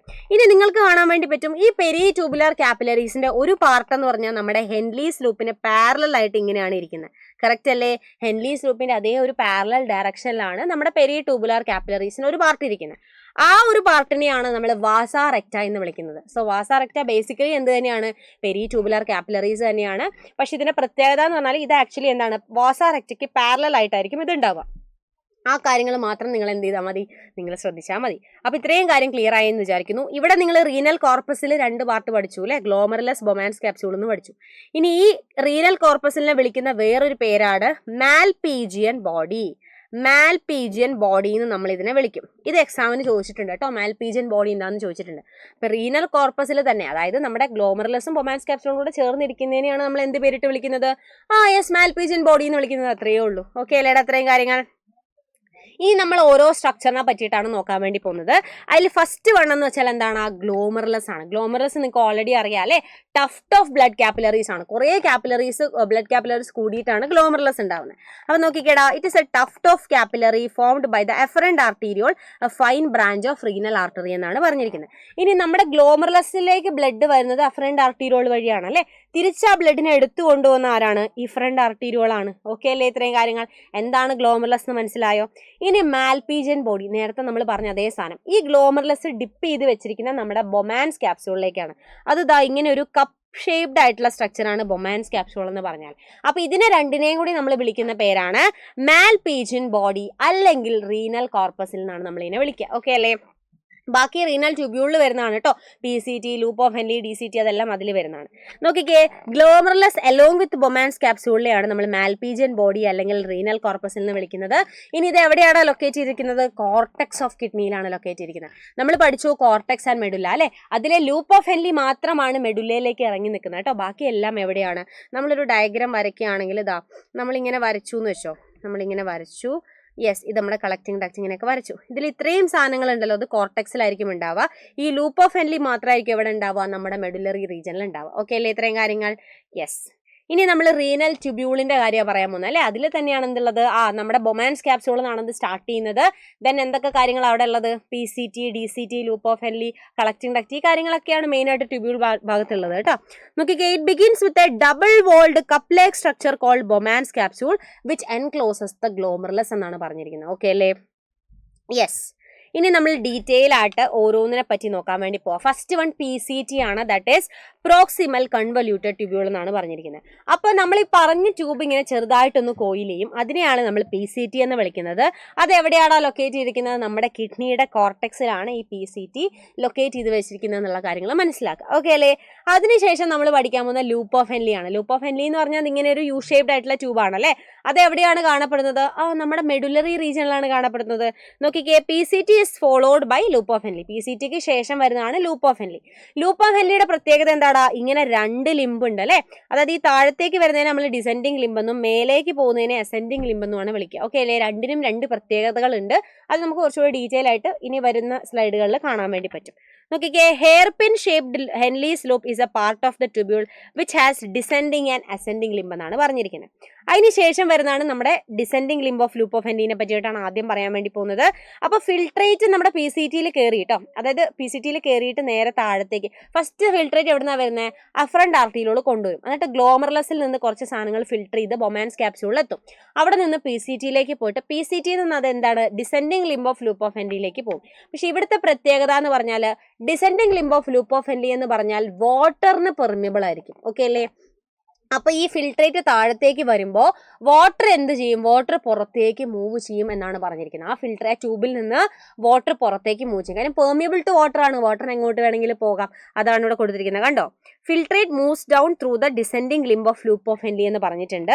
ഇനി ഡിസെൻഡിങ് ലിംബ് എന്ന് പറഞ്ഞാൽ എന്താണ്? വാട്ടറിന് പെർമിയബിൾ ആയിരിക്കും, പക്ഷേ സോൾട്ടുകൾക്ക് ഇംപെർമിയബിൾ ആയിരിക്കും. സോൾട്ടിന് അങ്ങോട്ടുള്ള മൂവ്മെന്റ് അലൗഡ് അല്ല എന്നാണ് പറഞ്ഞിരിക്കുന്നത്. ഇനി ascending limb of loop of Henle നേരെ തിരിച്ചിട്ടാൽ മതി. അതായത് it is impermeable to water ആയിരിക്കും, പക്ഷെ പെർമിയബിൾ ടു എന്താണ്? ഇലക്ട്രോലൈറ്റ്സ് ആയിരിക്കും. അതായത് ഡിസെൻഡിങ് ലിംബ് എന്താണോ ചെയ്യുന്നത് അതിന്റെ നേരെ ഓപ്പോസിറ്റ് ആണ് ആര് ചെയ്യുന്നത്? അസെൻഡിങ് ലിംബ് ചെയ്യുന്നത്. നോക്കിക്കേ, filtrate moves up through ascending limb of loop of Henley. അപ്പൊ അവരെന്ന് പറഞ്ഞാൽ വാട്ടറിന് ഇംപെർമിയബിൾ ആയിരിക്കും, പക്ഷെ ഇലക്ട്രോലൈറ്റ്സിന്റെ പാസേജിന് ഒരു പ്രശ്നവുമില്ല. അതായത് അവർക്ക് അതെന്താണ്? പെർമിയബിൾ ആണ്, അത്രയേ ഉള്ളൂ. അത് ആക്റ്റീവും ആവാം, പാസീവ് ആയിട്ടുള്ള എന്താണ് ട്രാൻസ്പോർട്ടും ആകാം. ഇനി നമ്മൾ നോക്കാൻ പോകുന്നത് എന്തൊക്കെ ആക്റ്റീവിലൂടെ പോകുന്നു, എന്തൊക്കെ പാസീവിലൂടെ പോകുന്നു എന്നുള്ള കാര്യങ്ങൾ നമ്മൾ പഠിക്കും കേട്ടോ. അപ്പൊ നമ്മൾ ലൂപ്പ് ഓഫ് ഹെൻലിക്ക് ശേഷം ഇത് നേരെ പോകുന്നത് എങ്ങോട്ടാണ്? DCTയിലേക്കാണ്. That is distal convoluted tubule ആണ് അല്ലേ. അപ്പൊ അതും എന്ത് തന്നെയാണ്? ഒരു കോയിൽഡ് ആയിട്ടുള്ള സ്ട്രക്ചർ ആണ് ഈ ഡിസ്റ്റൽ കൺവല്യൂട്ടഡ് ട്യൂബ്യൂൾ എന്ന് പറഞ്ഞാൽ. ഇനി ഈ ഡിസ്റ്റൽ കൺവല്യൂട്ടഡ് ട്യൂബ്യൂൾ എന്ന് പറഞ്ഞാൽ എന്താണ്? വാട്ടറിനും സോൾട്ടിനും എന്തായിരിക്കും? പെർമിയബിൾ ആയിരിക്കും. ഓക്കെ അല്ലേ? അപ്പൊ ഡിസെൻഡിങ് ലിംബ് എന്ന് പറഞ്ഞാൽ വാട്ടറിന് പെർമിയബിൾ ആയിരിക്കും, സോൾട്ടിന് ഇംപെർമിയബിൾ ആയിരിക്കും. അസെൻഡിങ് ലിംബ് എന്ന് പറഞ്ഞാൽ നേരെ തിരിച്ച്, വാട്ടറിന് ഇംപെർമിയബിൾ ആയിരിക്കും, പക്ഷെ സോൾട്ടിന് എന്താണ്? പെർമിയബിൾ ആയിരിക്കും. DCT എന്ന് പറഞ്ഞാൽ എന്താണ്? രണ്ടിനും എന്താണ്? പെർമിയബിൾ ആയിരിക്കും. അതിനുശേഷമുള്ള ലാസ്റ്റ് സ്ട്രക്ചർ സ്ട്രക്ചറാണ് നമ്മുടെ കളക്ടിങ് ഡക്റ്റ് എന്ന് പറഞ്ഞാൽ. നോക്കിക്കേ, DCT ഫോളോ ചെയ്ത് വരുന്ന ആ ഒരു സ്ട്രെയിറ്റ് ആയിട്ടുള്ള ട്യൂബിനെയാണ് നമ്മൾ എന്തെന്ന് വിളിക്കുന്നത്? കളക്ടിങ് ഡക്റ്റ് എന്ന് വിളിക്കുന്നത്. ക്ലിയർ ആയോ? ഇനി നമുക്കിതിൽ പഠിക്കാനുള്ളത് പെരി ട്യൂബുലാർ കാപ്പിലറീസിനെ പറ്റി. അത് നമ്മളിത് കുറച്ച് മുന്നേ പറഞ്ഞേ ഉള്ളൂ അല്ലേ. ഈ ഇഫറന്റ് ആർട്ടീരിയോള് തിരിച്ചിങ്ങനെ നമ്മുടെ PCTക്കും DCTക്കും ഒക്കെ ചുറ്റും ഇങ്ങനെ കിടക്കുന്നതിനെയാണ് നമ്മൾ എന്തെന്ന് പറയുന്നത്? പെരി ട്യൂബുലാർ കാപ്പിലറീസ് എന്ന് പറയുന്നത്. നോക്കിക്കേ, the efferent arteriole that comes out from the Bowman's capsule forms a capillary network around PCT and DCT. അതിനെയാണ് പെരിട്യൂബുലാർ കാപ്പിലറീസ് എന്ന് പറയുന്നത്. ഇനി എന്താണ് വാസ റെക്റ്റ? അത് നമ്മൾ നേരത്തെ പറഞ്ഞ കാര്യം തന്നെയാണ്. ഈ പെരിട്യൂബുലാർ കാപ്പിലറീസിന്റെ ഒരു ഭാഗം നമ്മുടെ ലൂപ്പ് ഓഫ് ഹെൻലിക്ക് പാരലൽ ആയിട്ട് റൺ ചെയ്യുന്നുണ്ട്. അതിനെയാണ് നമ്മൾ വാസ റെക്റ്റ എന്ന് പറയുന്നത്. ഇനി ഈ മാൽപീജിയൻ കോർപ്പസിലും PCTയും DCTയും ഇതെല്ലാം കോർട്ടിക്കൽ റീജിയനിലാണ് ഉള്ളത്. ആകെ നമ്മുടെ ലൂപ്പ് ഓഫ് ഹെൻലി മാത്രമേ നമ്മുടെ മെഡുലയിലേക്ക് ഡിപ്പ് ചെയ്ത് നിൽക്കുന്നുള്ളൂ. ബാക്കി എല്ലാ ഭാഗങ്ങളും എവിടെയാടാ? നമ്മുടെ കോർട്ടെക്സിൽ തന്നെയാണ്. അപ്പൊ ഇത്രയും കാര്യങ്ങൾ ക്ലിയർ ആയില്ലേ? ഇത്രയും കാര്യങ്ങൾ ക്ലിയർ അല്ലേ? ഇനി നോക്കിക്കേ, നമുക്ക് 2 രീതിയിൽ നമ്മുടെ നെഫ്രോൺസിനെ ക്ലാസിഫൈ ചെയ്യാം കേട്ടോ. നെഫ്രോൺസ് എവിടെയാണ് ഇരിക്കുന്നത് അതിന്റെ പൊസിഷൻ നോക്കിയിട്ട് നമ്മൾ അതിനെ ക്ലാസിഫൈ ചെയ്യുന്നുണ്ട്. First one is cortical nephron, second one is ജെക്സ്റ്റാ medullary nephrons. Okay അല്ലേ? കോർട്ടിക്കൽ നെഫ്രോൺ എന്ന് പറഞ്ഞാൽ നിങ്ങൾക്ക് അറിയാം, കേൾക്കുമ്പോൾ തന്നെ അത് കോർട്ടെക്സിലായിരിക്കും ഉണ്ടാവുക അല്ലെ. ജെക്സ്റ്റാ മെഡുലറി നെഫ്രോൺ എന്ന് പറഞ്ഞാൽ, ജെക്സ്റ്റാ എന്ന് പറഞ്ഞാൽ ജസ്റ്റ് നിയർ എന്നുള്ള മീനിങ് ആണ്. മെഡുലയുടെ തൊട്ടടുത്തായിരിക്കും ഈ ഒരു നെഫ്രോൺ ഉണ്ടാവുക. ഓക്കെ അല്ലേ? അങ്ങനെയാണ് ഇതിന്റെ ലൊക്കേഷൻ എന്ന് പറഞ്ഞാൽ. നോക്കിക്കേ, കോർട്ടിക്കൽ നെഫ്രോണിന്റെ പ്രത്യേകത എന്ന് പറഞ്ഞാൽ നമുക്കറിയാം ഹെൻലീസ് ലൂപ്പ് മാത്രമേ എന്തുള്ളൂ? മെഡുലയിലേക്ക് ഡിപ്പ് ചെയ്യുന്നുള്ളൂ നോർമൽ നെഫ്രോണിന്റെ കാര്യത്തിൽ അല്ലെ. അപ്പൊ കോർട്ടിക്കൽ നെഫ്രോൺസിന്റെ കേസിൽ എന്താണ്? എല്ലാ ഭാഗവും കോർട്ടെക്സിലായിരിക്കും ഉണ്ടാവുക. അപ്പൊ നിങ്ങൾ ചിന്തിക്കേണ്ടത് അവിടെ ഒന്നല്ലെങ്കിൽ ഹെൻലീസ് ലൂപ്പ് ഉണ്ടാകില്ല, അല്ലെങ്കിൽ ഹൈലി റെഡ്യൂസ്ഡ് ആയിരിക്കും. കാര്യം ഫുള്ള് കോർട്ടെക്സിലേക്കല്ലേ വരണ്ടേ, അതിനല്ലേ നമ്മൾ കോർട്ടിക്കൽ നെഫ്രോൺസ് പറയുന്നത്. അപ്പൊ ആ ഒരു ലൂപ്പ് ഓഫ് ഹെൻലി ഉണ്ടല്ലോ ഇതിലേക്ക് ഡിപ്പ് ചെയ്തിരിക്കുന്നത്, ആ ഭാഗം കൂടി ഉണ്ടാവില്ല എന്നാണ് പറഞ്ഞിരിക്കുന്നത്. സോ ഒന്നല്ലെങ്കിൽ ആബ്സെന്റ് ആയിരിക്കും, അല്ലെങ്കിൽ ഹൈലി റെഡ്യൂസ്ഡ് ആയിരിക്കും. നമുക്കുള്ള 85% ഓൺ നെഫ്രോൺ എന്ത് തന്നെയാണ്? കോർട്ടിക്കൽ നെഫ്രോൺസ് തന്നെയാണ്. ഇനി നമുക്ക് ജെക്സ്റ്റാ മെഡുലറി നെഫ്രോൺ എന്ന് പറഞ്ഞാൽ എന്താണ്? ജസ്റ്റ് നമ്മുടെ മെഡുലയുടെ അടുത്തിരിക്കുന്ന സാധനമാണ് അല്ലെ. ഇതെന്ന് പറഞ്ഞാൽ എന്താണ്? മെഡുലയിലാണ് ഇതിരിക്കുന്നത്. സോ എന്താണ്? നമുക്ക് മെഡുലയിൽ വരുന്ന സ്ട്രക്ചർ ഏതാണ്? ലൂപ്പ് ഓഫ് ഹെൻലി ആണ്. അപ്പൊ നേരത്തെ നമ്മൾ പറഞ്ഞു കോർട്ടിക്കൽ കേസിൽ അവർക്ക് ലൂപ്പ് ഓഫ് ഹെൻലി ഒന്നല്ലെങ്കിൽ ഇല്ല, അല്ലെങ്കിൽ റെഡ്യൂസ്ഡ് ആയിരിക്കും. പക്ഷെ ജെക്സ്റ്റയുടെ കേസിൽ നേരെ തിരിച്ച് അവർക്ക് നല്ല ഡെവലപ്ഡ് ആയിട്ടുള്ള എന്താണ്? ലൂപ്പ് ഓഫ് ഹെൻലി ആയിരിക്കും അവർക്ക് ഉണ്ടാവുക. അതേപോലെ തന്നെ വാസ റെക്റ്റയും ഡെവലപ്ഡ് ആയിരിക്കും. കാര്യം ഈ ലൂപ്പ് ഓഫ് ഹെൻലിക്ക് ചുറ്റും പാരലൽ ആയിട്ട് ഓടുന്ന ട്യൂബല്ലേ വാസ റെക്റ്റ എന്ന് പറഞ്ഞാൽ. അപ്പൊ 85% കോർട്ടിക്കൽ ആയതുകൊണ്ട് തന്നെ ബാക്കി വരുന്ന 15%ഓളം നെഫ്രോൺ എന്താണ്? ജെക്സ്റ്റാ മെഡുലറി നെഫ്രോൺസ് ആയിരിക്കും നമുക്ക് ഉണ്ടാവുക. അപ്പൊ ഇതാണ് നമ്മുടെ നമ്മുടെ ടു ടൈപ്സ് ഓഫ് നെഫ്രോൺസ് എന്ന് പറഞ്ഞാൽ, ഒന്ന് കോർട്ടിക്കലും ഒന്ന് ജെക്സ്റ്റാ മെഡുലറി നെഫ്രോൺസും ആണ്. ഇത്രയും ഭാഗം നിങ്ങൾക്ക് ക്ലിയർ ആയിട്ട് മനസ്സിലായി എന്ന് വിചാരിക്കുന്നു. അങ്ങനെയാണെങ്കിൽ ഇനി നമ്മൾ പോകുന്നത് ഈസി ആയിട്ടുള്ള ടോപ്പിക് ആണോ എന്ന് ചോദിച്ചാൽ ഈസി ആയിട്ടുള്ള ടോപ്പിക് ആണ്. പക്ഷെ കുറച്ച് നിങ്ങൾക്ക് ഡൗട്ട് വരാൻ സാധ്യതയുള്ള ടോപ്പിക്കിലേക്കാണ് നമ്മൾ പോകുന്നത്. That is urine formation. എങ്ങനെയാണ് യൂറിൻ ഉണ്ടാവുന്നത്, ഈ നെഫ്രോണിലൂടെ ഫിൽട്രേറ്റ് എങ്ങനെയാണ് പാസ് ചെയ്യുന്നത് എന്നുള്ള കാര്യങ്ങളൊക്കെ നിങ്ങൾക്ക് അറിയണോ അല്ലേ. അപ്പൊ അതിന് മെയിൻ ആയിട്ട് നമ്മൾ യൂറിൻ ഫോർമേഷൻ എന്ന് ചോദിക്കുമ്പോൾ നമ്മൾ 3 സ്റ്റെപ്പിലൂടെയാണ് യൂറിൻ ഫോർമേഷൻ ഉണ്ടാവുന്നത്. First one is glomerular filtration, രണ്ടാമത്തെ എന്താണ്? ട്യൂബുലാർ റീഅബ്സോർപ്ഷൻ, മൂന്നാമത്തേതാണ് ട്യൂബുലാർ സെക്രീഷൻ എന്ന് പറഞ്ഞാൽ. ഇനി നിങ്ങൾ ഇവിടെ നോട്ട് ചെയ്യേണ്ട പോയിന്റ് എന്ന് പറഞ്ഞാൽ, ഈ ഫസ്റ്റ് പ്രോസസ് ഉണ്ടല്ലോ ഗ്ലോമറുലാർ ഫിൽട്രേഷൻ, അതൊരു നോൺ സെലക്റ്റീവ് പ്രോസസ്സാണ്. അതായത് നമുക്ക് സെലക്ട് ചെയ്തിട്ട് ഇന്ന ആൾ വരണം ഇന്ന ആൾ വരണ്ട അങ്ങനെ പറയാൻ പറ്റില്ല. എന്തൊക്കെ സാധനങ്ങളുണ്ടോ അതെല്ലാം കംപ്ലീറ്റ് ആയിട്ട് അതിലൂടെ വന്നുകൊണ്ടിരിക്കും. അതാണ് നോൺ സെലക്റ്റീവ് എന്ന് പറഞ്ഞാൽ. പക്ഷേ ഈ ട്യൂബുലാർ റീഅബ്സോർപ്ഷനും ട്യൂബുലാർ സെക്രീഷനും ഉണ്ടല്ലോ, that is A selective process. അതായത് എന്തൊക്കെ സാധനങ്ങൾ അതിലുണ്ട് എന്ന് നമുക്ക് ഓൾറെഡി അറിയാൻ വേണ്ടി പറ്റും. കാര്യം അത് സെലക്റ്റഡ് ആയിട്ടുള്ള ഒരു പ്രോസസ്സാണ്. അപ്പോൾ എല്ലാ സാധനങ്ങളും ഒരുമിച്ച് അതിൻ്റെ ഉള്ളിൽ കയറിയിരിക്കുകയോ കാര്യങ്ങളൊന്നും തന്നെ വരില്ല. ഓക്കെ അല്ലേ ഇത്രയും കാര്യങ്ങൾ?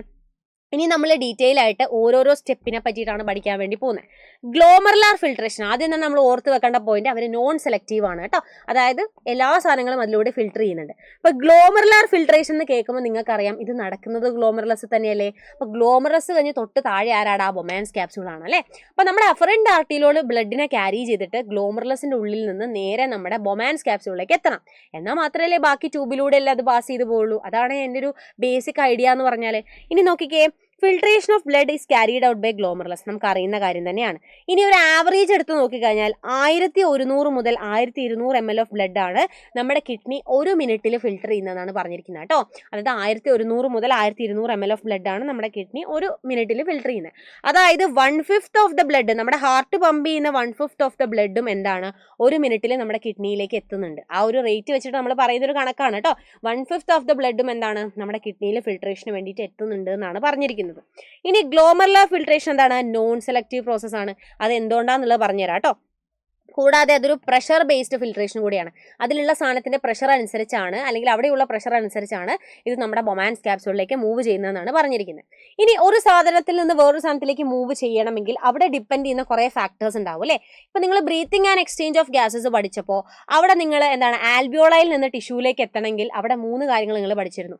ഒന്ന് നമ്മുടെ ആൽവിയോളൈൻ്റെ മെംബ്രെയിൻ ഉണ്ട്, അതുകൂടാതെ നമ്മുടെ ഇടയിലുള്ള ബേസ്മെന്റ് മെംബ്രെയിൻ്റെ കാര്യം പഠിച്ചിട്ടുണ്ട് അല്ലേ. പിന്നെ നമ്മുടെ ടിഷ്യൂവിന് മേലെയുള്ള ആ ഒരു മെംബ്രെയിൻ്റെ കാര്യം നിങ്ങൾ പഠിച്ചിട്ടുണ്ട്. അപ്പോൾ ഈ 3 ലെയറും വളരെ വളരെ വളരെ ഇമ്പോർട്ടൻ്റ് ആണ്. നിങ്ങൾ പഠിച്ചിട്ടുണ്ടായിരുന്നു തിക്നെസ് വളരെ കുറവായിരിക്കണം, എന്നാൽ മാത്രമേ ഈസിലി ഡിഫ്യൂസ് ചെയ്ത് പോകാൻ പറ്റൂ എന്നൊക്കെ നിങ്ങൾ പഠിച്ചിട്ടുണ്ടായിരുന്നു. അതേപോലെ ഇവിടെയും അത് ഫിൽട്രേഷൻ നടക്കണമെങ്കിൽ, ഇപ്പോൾ ഇത് ഗ്ലോമർലെസ് ആണ്, ഇത് ബൊമാൻസ് ക്യാപ്സ്യൂൾ ആണ് അല്ലേ. രണ്ടും 2 സ്ട്രക്ചറാണ്.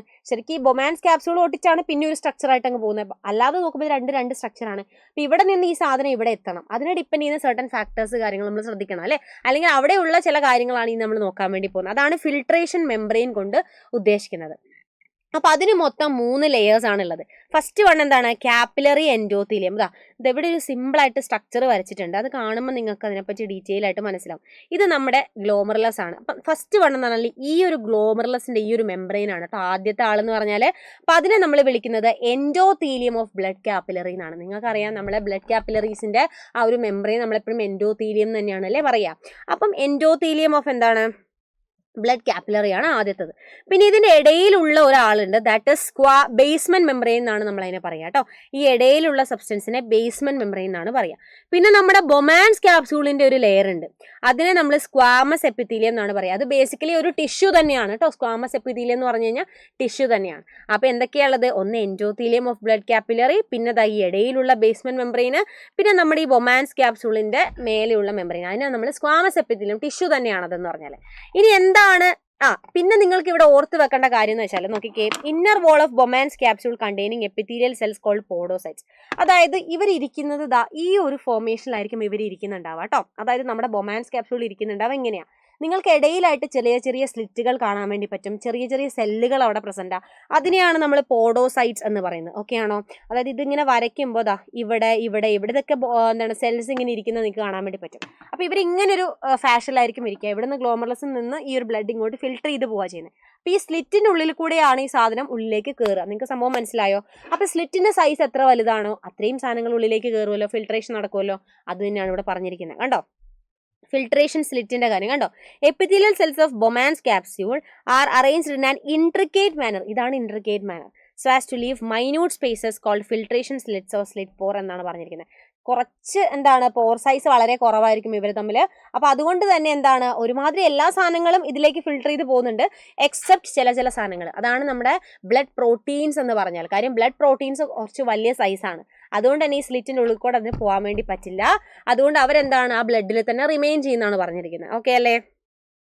അതുകൊണ്ട് തന്നെ നമ്മൾ ഈ ഒരു ഗ്ലോമറുലാർ ഫിൽട്രേഷനെ വിളിക്കുന്ന വേറൊരു പേരാണ് അൾട്രാ ഫിൽട്രേഷൻ. എന്താണ് അൾട്രാ എന്ന് പറഞ്ഞാൽ? ഇതിനപ്പുറത്തേക്ക് അത് ഫിൽട്ടർ ചെയ്യാനില്ല, അതിനെയാണ് നമ്മൾ അൾട്രാ ഫിൽട്രേഷൻ എന്ന് പറയുന്നത് അല്ലേ. അതായത് കംപ്ലീറ്റ് സാധനങ്ങളുണ്ട്, നമ്മുടെ ഫിൽട്രേറ്റിലെ കംപ്ലീറ്റ് സാധനങ്ങൾ ശരിക്കും ഇതിനുള്ളിൽ കൂടെ ബൊമാൻസ് ക്യാപ്സ്യൂളിലേക്ക് എത്തും. പക്ഷേ ഇപ്പൊ ബ്ലഡ് പ്രോട്ടീൻ എന്നൊക്കെ പറഞ്ഞാൽ കുറച്ച് സൈസ് കൂടിയ ആൾക്കാരാണ് അല്ലേ. സോ അങ്ങനെയുള്ള കേസിൽ അവർക്ക് കറക്റ്റായിട്ട് അങ്ങോട്ട് എത്തിച്ചേരാൻ വേണ്ടി പറ്റില്ല, ബാക്കി എല്ലാ സാധനങ്ങളും അങ്ങോട്ട് എത്തും എന്നാണ് പറഞ്ഞിരിക്കുന്നത്. അപ്പൊ നോക്കിക്കേ, blood is filtered so finely through this membrane that almost all constituents of plasma, കണ്ടോ, എക്സെപ്റ്റ് പ്രോട്ടീൻസ്, ബാക്കി എല്ലാം തന്നെ ഇതിലേക്ക് പാസ് ചെയ്യും. അതുകൊണ്ടാണ് നമ്മൾ ഇതിനെ അൾട്രാ ഫിൽട്രേഷൻ എന്ന് വിളിക്കുന്നത്. കണ്ടോ, all constituents of plasma except proteins pass into the lumen of Bowman's capsule. അതായത് വാട്ടർ അങ്ങനെയുള്ള മൈക്രോമോളിക്യൂൾസ് ഒക്കെ മാത്രമാണ് ഫിൽട്രേറ്റ് മെയിൻ ആയിട്ട് ഉണ്ടാക്കുക, ബാക്കി പ്രോട്ടീൻസ് ഒന്നും ഉണ്ടാകില്ല, ബാക്കി അയോൺസ് അങ്ങനെയുള്ള എല്ലാ സാധനങ്ങളും അവിടെ തന്നെ ഉണ്ടാവും.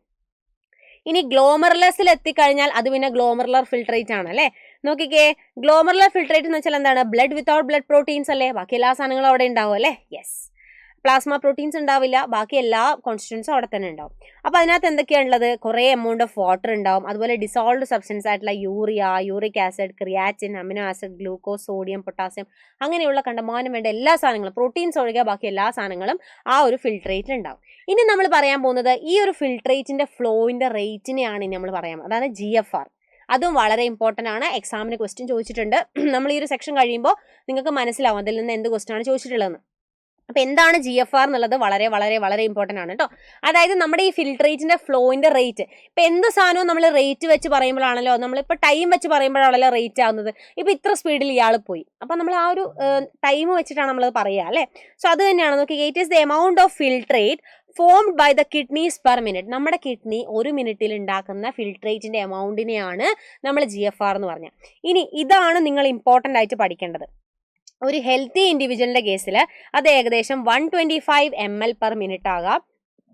ഇനി നിങ്ങളൊരു ഡേയിന്റെ കേസിലെടുത്ത്, ഒരു ദിവസത്തെ എടുത്ത് നോക്കുമ്പോൾ it is 180 litre per day. ഇതാണ് നിങ്ങൾ ഓർത്ത് വെക്കേണ്ടത് കേട്ടോ. 125 ml per minute ആണ്. അതൊരു ഡേയിലേക്ക് എടുക്കുമ്പോൾ 180 ലിറ്റേഴ്സ് ആണ് ഉണ്ടാവുക. ഓക്കെ അല്ലേ? അതാ. ഇനി നിങ്ങൾക്ക് ഒരു ക്വസ്റ്റ്യൻ കൊടുത്തിട്ടുണ്ട്.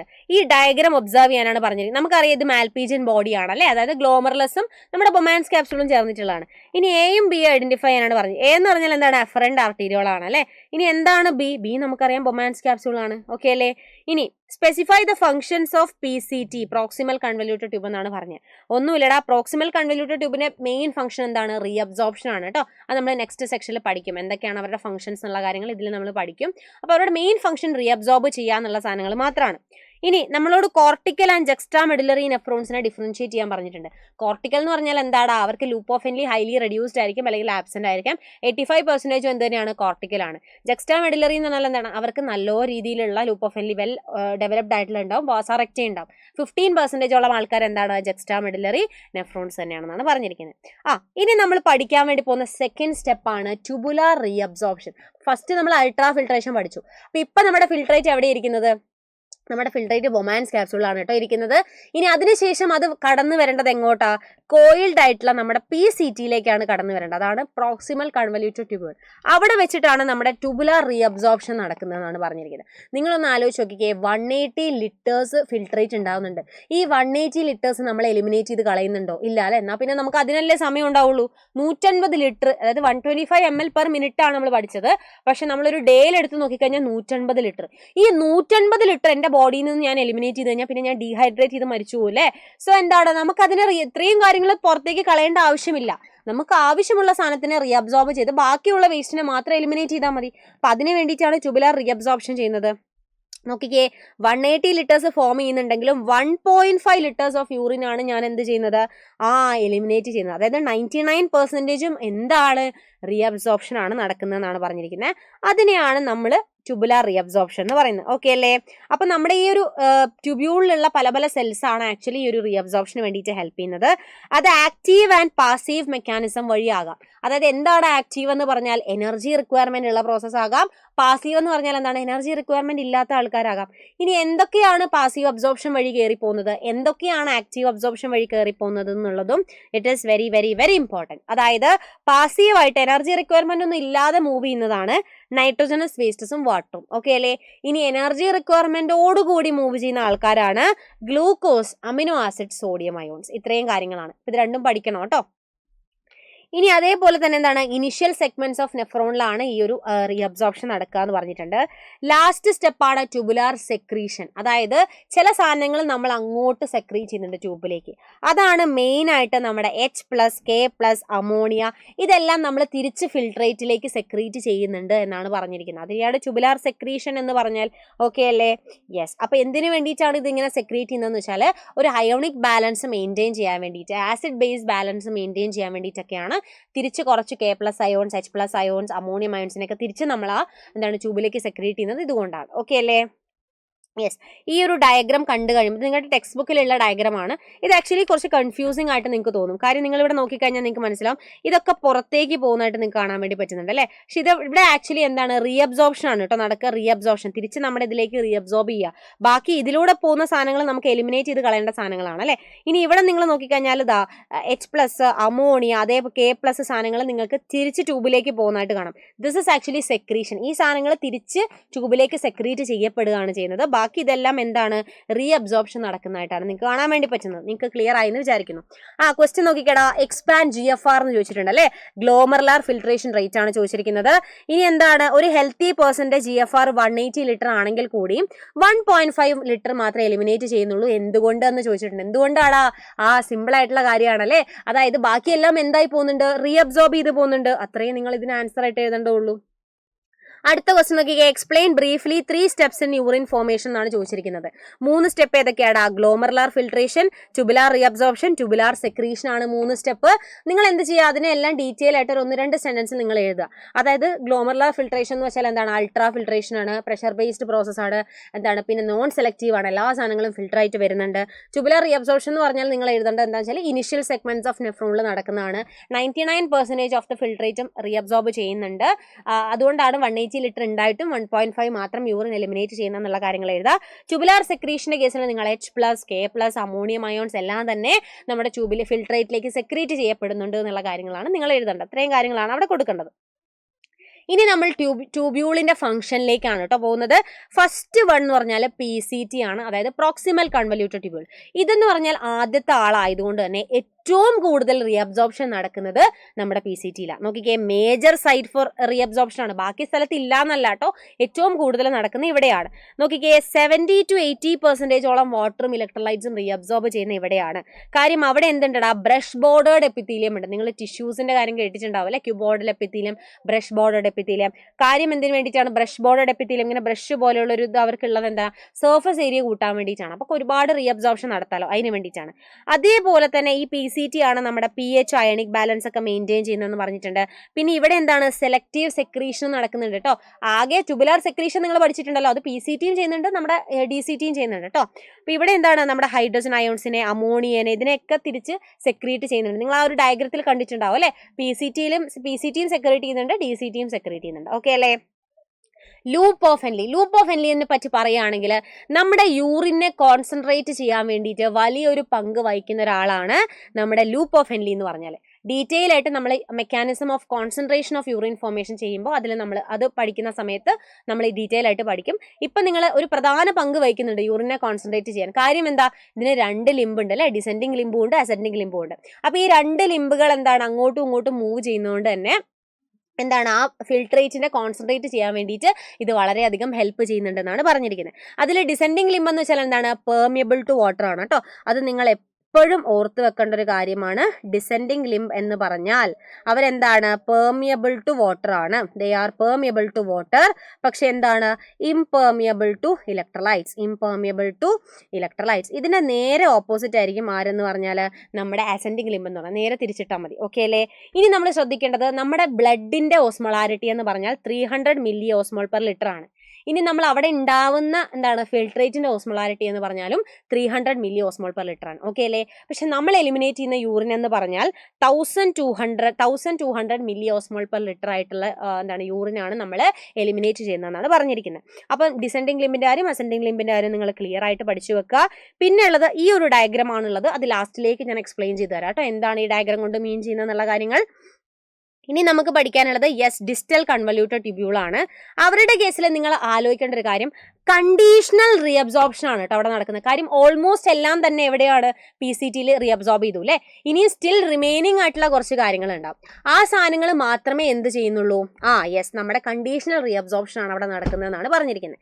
എന്തിൻ്റെയൊക്കെയാടാ, നമ്മുടെ Na+ന്റെ, വാട്ടറിന്റെ, ഇതിന്റെ എല്ലാം ഒരു കണ്ടീഷണൽ ആവശ്യമുണ്ടെങ്കിൽ റീഅബ്സോർപ്ഷൻ നടക്കാം എന്ന് പറഞ്ഞിട്ടുള്ള കാര്യങ്ങൾ മാത്രമാണ് നമ്മുടെ DCTയിൽ നടക്കുന്നത്. കാര്യം ഓൾമോസ്റ്റ് 80 to 90% എന്താണ് നമ്മുടെ അവിടെ PCTയിൽ 70 to 80% റീഅബ്സോർബ് ചെയ്തു. ഇനി ബാക്കി എന്തെങ്കിലും വേണമെങ്കിൽ മാത്രം ചെയ്താൽ മതിയല്ലോ. അതാണ് കണ്ടീഷണൽ റീഅബ്സോർപ്ഷൻ. ആ ടേം നിങ്ങൾ മറന്നു പോകരുത്. ഈവൻ എൻട്രൻസിന് പ്രിപ്പയർ ചെയ്യുകയാണെങ്കിലും കണ്ടീഷണൽ റീഅബ്സോർപ്ഷൻ എന്ന് പറഞ്ഞ ടേം നിങ്ങൾ ആലോചിച്ച് തന്നെ വെക്കുക. അത് കേൾക്കുമ്പോൾ നിങ്ങളുടെ മനസ്സിലേക്ക് ഓടിയെത്തേണ്ടത് DCT തന്നെയായിരിക്കണം. ഓക്കെ അല്ലേ?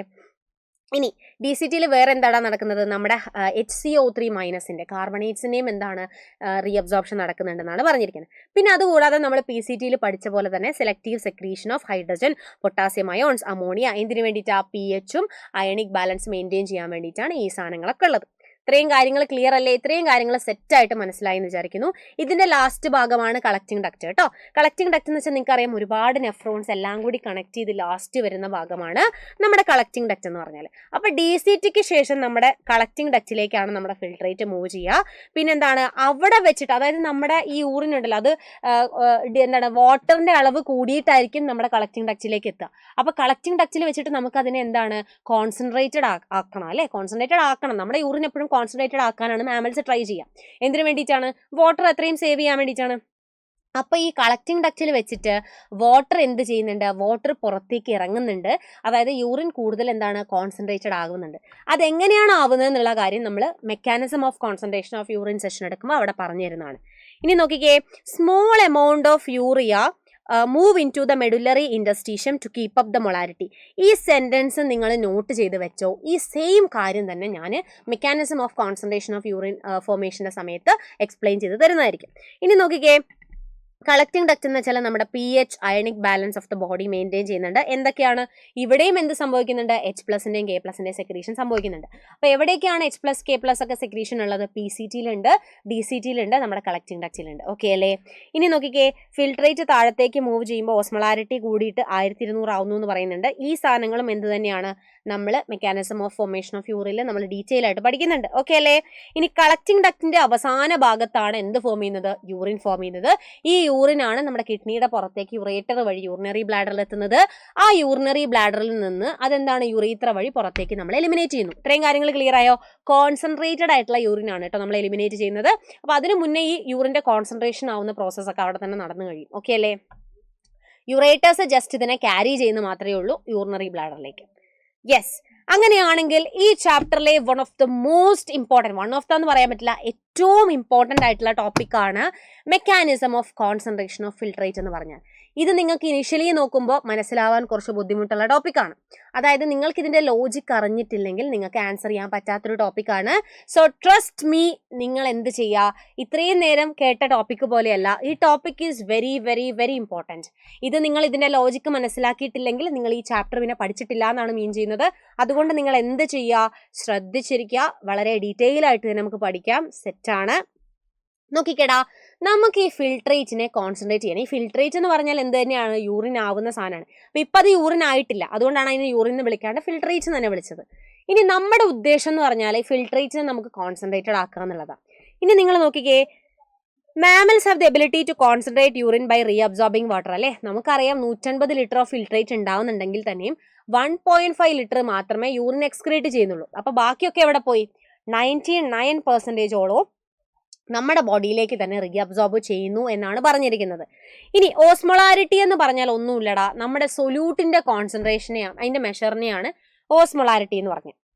ഇപ്പം നമ്മളൊരു സോൾട്ട് എടുത്ത് വെള്ളത്തിൽ കലക്കി എന്ന് വിചാരിച്ചോ, അപ്പോൾ അവിടെ എത്ര സോൾട്ടിന് നമ്മൾ സൊല്യൂട്ടെന്നും വെള്ളത്തിന് സോൾവെന്റ് എന്നും പറയാം അല്ലേ?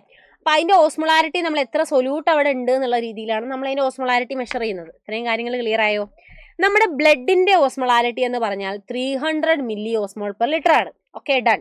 ബ്ലഡിന്റെ ഓസ്മോളാരിറ്റി. ഇനി നമ്മൾ ഉണ്ടാക്കിയ ഫിൽട്രേറ്റിന്റെ ഓസ്മോളാരിറ്റി എന്ന് പറഞ്ഞാലും 300 മില്ലി ഓസ്മോൾ പെർ ലിറ്റർ ആണ്. ഓക്കെ അല്ലേ? പക്ഷെ നമ്മൾ എലിമിനേറ്റ് ചെയ്യുന്ന യൂറിന്റെ ഓസ്മോളാരിറ്റി എന്ന് പറഞ്ഞാൽ 1200 മില്ലി ഓസ്മോൾ പെർ ലിറ്റർ ആണ്. അപ്പൊ എങ്ങനെ 300-ൽ നിന്ന് അത് 1200 വരെ എത്തി? 300 എന്ന് പറഞ്ഞാൽ അവിടെ എന്തില്ലടാ, 300 എന്ന് പറഞ്ഞാൽ എന്താണ്, അവിടെ റീഅബ്സോർപ്ഷൻ ഒന്നും നടന്നില്ല. അത് ബേസിക് ആയിട്ടുള്ള സാധനമാണ്. പക്ഷെ 1200 എന്ന് പറയുമ്പോൾ അത് വളരെ കോൺസെൻട്രേറ്റഡ് ആണ്. കറക്റ്റ് അല്ലേ? 300 എന്ന് പറയുമ്പോൾ നല്ല ഡൈല്യൂട്ടഡ് ആയിട്ടുള്ളൊരു ഫോമാണ് കേട്ടോ 300 എന്ന് പറഞ്ഞാൽ. പക്ഷെ 1200 എന്ന് പറയുമ്പോൾ വളരെ കോൺസെൻട്രേറ്റഡ് ആയിട്ടുള്ളൊരു സംഭവമാണ് 1200 എന്ന് പറഞ്ഞാൽ. ഓക്കെ അല്ലേ? ഇത്രയും കാര്യങ്ങൾ. യെസ്. ഇനി നമ്മൾ പഠിക്കാൻ വേണ്ടി പോകുന്നത് കൗണ്ടർ കറണ്ട് മെക്കാനിസം ആണ്. അത് തന്നെയാണ് നമ്മുടെ യൂറിനെ കോൺസെൻട്രേറ്റ് ചെയ്യാൻ വേണ്ടി ഹെൽപ്പ് ചെയ്യുന്ന മെക്കാനിസവും. ഇവിടെ രണ്ട് ഇമ്പോർട്ടൻ്റ് ആയിട്ടുള്ള ആൾക്കാരാണ്. ഒന്ന് നമ്മുടെ വാസാറെക്റ്റ, പിന്നെ നമ്മുടെ ഹെൻലീസ് ലൂപ്പ്. ഇതിന് മുന്നേ ഹെൻലീസ് ലൂപ്പ് പഠിപ്പിച്ച സമയത്ത് മിസ് പറഞ്ഞിരുന്നു, ഹെൻലീസ് ലൂപ്പ് എന്ന് പറഞ്ഞാൽ നമ്മുടെ യൂറിനെ കോൺസെൻട്രേറ്റ് ചെയ്യാൻ വേണ്ടി ഒരു ഇമ്പോർട്ടൻ്റ് റോൾ വയ്ക്കുന്ന ഒരാളാണെന്ന് പറഞ്ഞിരുന്നു അല്ലേ? അപ്പം മൊത്തം 2 ആൾക്കാരാണുള്ളത്. അതിൽ ഒരാളാണ് ഹെൻലീസ് ലൂപ്പ്. പിന്നെ അതിൻ്റെ കൂട്ടുകാരൻ എന്ന് പറഞ്ഞാൽ ആരാണ്? വാസാറെക്റ്റയാണ്. ഇനി വാസാറെക്റ്റനെ പറ്റി മറന്നുപോയവരുണ്ടെങ്കിൽ മിസ് ഒന്നും കൂടി പറഞ്ഞു തരാം എന്താണ് വാസാറെക്റ്റ എന്നുള്ളത്. നമ്മുടെ പെരി ട്യൂബുലർ കാപ്പിലറീസ് ഉണ്ടല്ലോടാ, ഇഫറൻ്റ് ആർട്ടീരിയോളിൽ നിന്ന് വരുന്ന കുറേ ട്യൂബുലേറ്റ് നെറ്റ്വർക്ക്സ് ഉണ്ടല്ലോ. അപ്പം അത് തന്നെ സെയിം അതിൻ്റെ ഒരു പോർഷൻ എന്ന് പറഞ്ഞാൽ നമ്മുടെ ഹെൻലീസ് ലൂപ്പിന് പാരലൽ ആയിട്ട് റൺ ചെയ്യും. ആ ഒരു പോർഷനെയാണ് നമ്മൾ വാസാറെക്റ്റ എന്ന് പറയുന്നത്. ഓക്കെ അല്ലേ? ഇനി നിങ്ങൾ ശ്രദ്ധിച്ചോ, എന്തുകൊണ്ടാണ് നമ്മൾ ഇതിനെ കൗണ്ടർ കറണ്ട് എന്ന് വിളിക്കുന്നത്?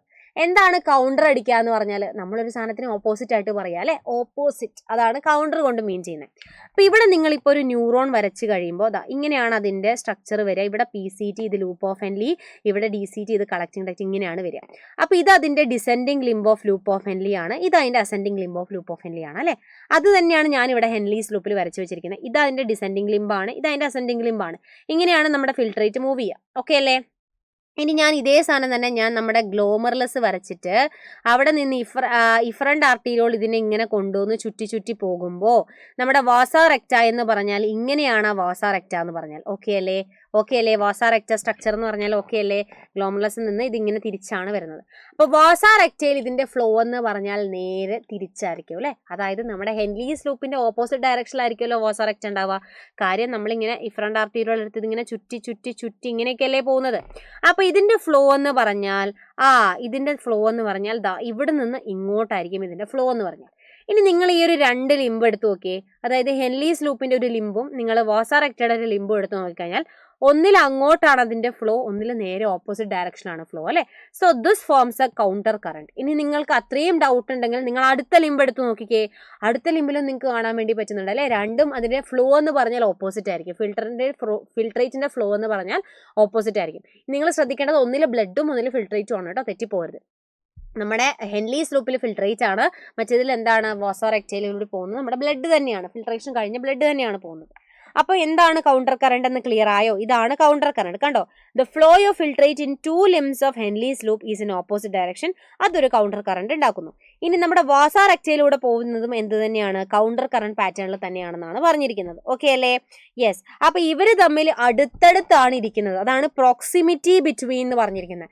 ഇവരുടെ രണ്ടിന്റെ പേരും അടുത്തടുത്ത് ഇരിക്കുന്നത് കൊണ്ട് തന്നെ നമ്മൾക്ക് നമ്മുടെ ഓസ്മോളാരിറ്റി 300ൽ നിന്ന് 1200 ആക്കാൻ വേണ്ടിയിട്ട് വലിയ ബുദ്ധിമുട്ടൊന്നും ഇല്ല എന്നാണ് പറഞ്ഞിരിക്കുന്നത്. ഓക്കെ അല്ലേ?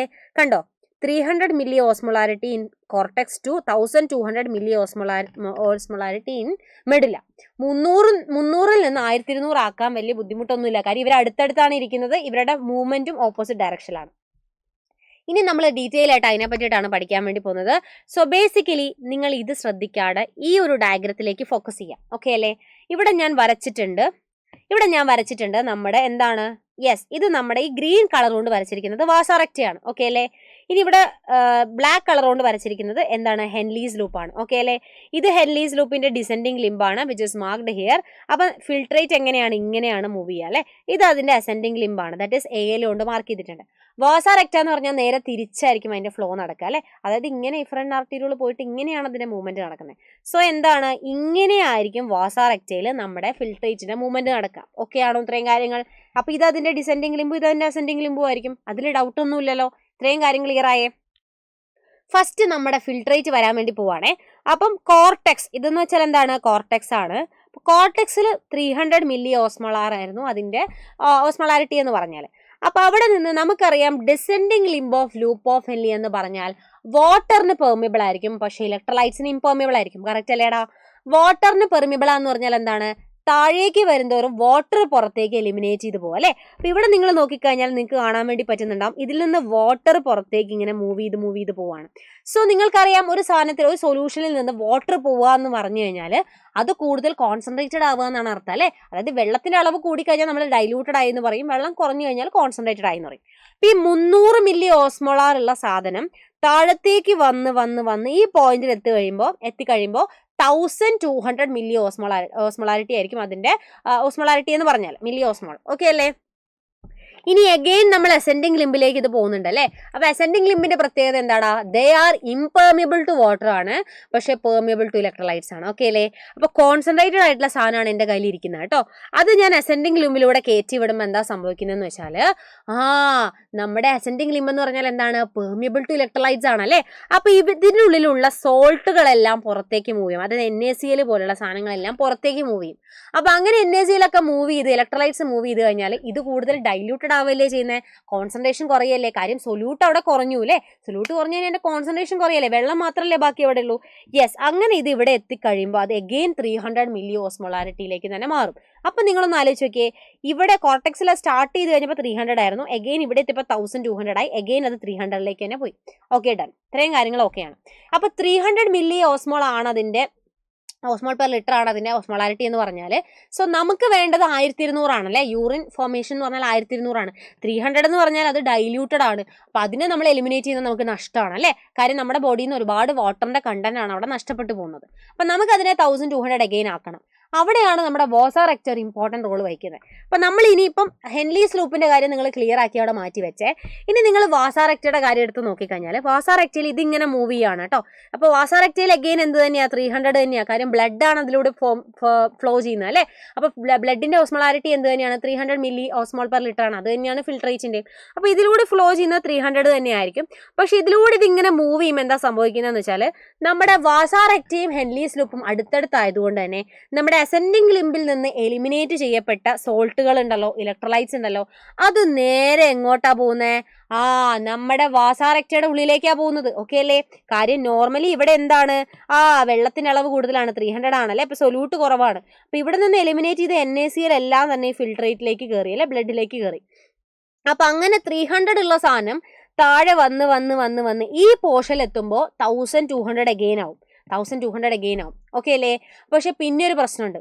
അതായത് ഈ 1200 ആയി, പിന്നെ എഗെയിൻ അത് തിരിച്ച് നമ്മുടെ അസെൻഡിങ് ലിംബിലൂടെ പോകുമ്പോൾ, അസെൻഡിങ് ലിംബിലേക്ക് പോകുമ്പോൾ എന്താ സംഭവിക്കുക, ഈ കയറിയ NaCl എല്ലാം തന്നെ നമ്മളിവിടെ പുറത്തേക്ക് എലിമിനേറ്റ് ചെയ്ത് കളയുകയാണ്. ഈ ഒരു പാർട്ടിനെ നമ്മൾ വിളിക്കുന്ന പേരാണ് മെഡുല്ലറി ഇൻറ്റർസ്റ്റീഷ്യം എന്നാണ് വിളിക്കുക. ഓക്കെ അല്ലേ. മെഡുല്ലറി ഇൻറ്റർസ്റ്റീഷ്യം. അപ്പോൾ ഈ സാധനങ്ങളെല്ലാം നമ്മൾ എടുത്ത ഈ NaCl എല്ലാം തന്നെ എന്താണ്, കോൺസെൻട്രേഷൻ ഗ്രേഡിയന്റ് വെച്ചിട്ട് നമ്മുടെ മെഡുലറി ഇൻറ്റർസ്റ്റീഷ്യത്തിലേക്ക് ഇങ്ങനെ പോയിക്കൊണ്ടിരിക്കുകയാണ്. ഓക്കെ അല്ലേ. മെഡുലറി ഇൻറ്റർസ്റ്റീഷ്യത്തിലാണ് ഇപ്പോൾ ഏറ്റവും കൂടുതൽ സോൾട്ട് ഉള്ളത് കേട്ടോ. അപ്പോൾ എന്ത് ചെയ്യുന്നറിയോ, നമ്മുടെ കളക്റ്റിംഗ് ഡക്റ്റിൽ നിന്ന് കുറച്ച് യൂറിയ നമ്മൾ കീപ്പ് ചെയ്തിട്ടുണ്ടാവും. അതായത് നിങ്ങൾ ഇതിന് മുന്നേ ഈ ഒരു സ്റ്റേറ്റ്മെന്റ് ഓർമ്മയുണ്ടോ, some urea is maintained in the collecting duct to maintain the osmolarity നിങ്ങൾ പഠിച്ചിട്ടുണ്ടാവും. അപ്പോൾ ഈ കളക്റ്റിംഗ് ഡക്റ്റ് എന്ത് ചെയ്യുന്നറിയോ, ഈ യൂറിയനെ നേരെ നമ്മുടെ മെഡുലറി ഇൻറ്റർസ്റ്റീഷ്യത്തിലേക്ക് കൊടുക്കും, മെഡുലറി ഇൻറ്റർസ്റ്റീഷ്യത്തിലേക്ക് ഇട്ട് കൊടുക്കും. അപ്പോൾ ഇപ്പം എന്താ സംഭവിച്ചത്, നമ്മുടെ മെഡുലറി ഇൻറ്റർസ്റ്റീഷ്യത്തിൽ സൊല്യൂട്ടിൻ്റെ അളവ് കൂടിയല്ലേ. സൊല്യൂട്ടിൻ്റെ അളവ് കണ്ടമാനം എവിടെ ഉണ്ട്, മെഡുലറി ഇൻറ്റർസ്റ്റീഷ്യത്തിലുണ്ട്. ഇനി നമ്മൾ ഹെൻലീസ് ലൂപ്പിലാണ് ഇപ്പോൾ നമ്മുടെ ഫിൽട്രേറ്റ് ഇരിക്കുന്നത് കേട്ടോ. അപ്പോൾ ഹെൻലീസ് ലൂപ്പിൽ നിന്ന് ഇത് DCT വഴി നേരെ കളക്റ്റിംഗ് ഡക്റ്റിലേക്ക് ഇങ്ങനെ പോവുകയാണ് കേട്ടോ, കളക്റ്റിംഗ് ഡക്റ്റിലേക്ക് പോവുകയാണ്. അപ്പോൾ ഇതിങ്ങനെ പോകുമ്പോൾ മെഡുലറി ഇൻറ്റർസ്റ്റീഷ്യൻ എന്ന് പറഞ്ഞാൽ ഇതിൻ്റെ ഇടയിൽ വരുന്ന ലിക്വിഡാണ്. ഈ മെഡുലറി ഇൻറ്റർസ്റ്റീഷ്യത്തിൽ ഇപ്പോൾ സോൾട്ടിൻ്റെ അളവ് കൂടി നിൽക്കുകയാണ്. അപ്പോൾ വെള്ളത്തിനൊരു പ്രത്യേകത ഉണ്ട്, ഓസ്മോസിസ്. വെള്ളം കൂടിയ സ്ഥലത്ത് നിന്ന് വെള്ളം കുറഞ്ഞ സ്ഥലത്തേക്ക് പോകും അല്ലേ. അപ്പോൾ ഈ വെള്ളം കൂടുതൽ എവിടെയാണ്, നമ്മുടെ കളക്റ്റിംഗ് ഡക്റ്റിലുള്ളതിനാണ്. അത് ഡൈല്യൂട്ടഡ് ആയിട്ടുള്ള 300 മില്ലി ഓസ്മോൾ പെർ ലിറ്റർ ആണ് അതിൻ്റെ മൊളാരിറ്റി എന്ന് പറഞ്ഞാൽ. അപ്പോൾ അവിടെ നിന്ന് വെള്ളം എന്ത് ചെയ്യാണ്, നമ്മുടെ മെഡുലറി ഇൻറ്റർസ്റ്റീഷ്യത്തിലേക്ക് ഇറങ്ങി പോവാണ്. വിച്ച് മീൻസ് ഇവിടെ 300 ഉള്ള സാധനം വെള്ളം ഇങ്ങനെ പോയി ലാസ്റ്റ് എത്രയിലേക്ക് എത്തുന്നടാ, 1200 മില്ലി ഓസ്മോൾ പെർ ലിറ്ററിലേക്ക് എത്തുന്നു. ക്ലിയർ ആയോ ഇത്രയും കാര്യം? സിമ്പിൾ ആയിട്ടുള്ള കാര്യമല്ലേ.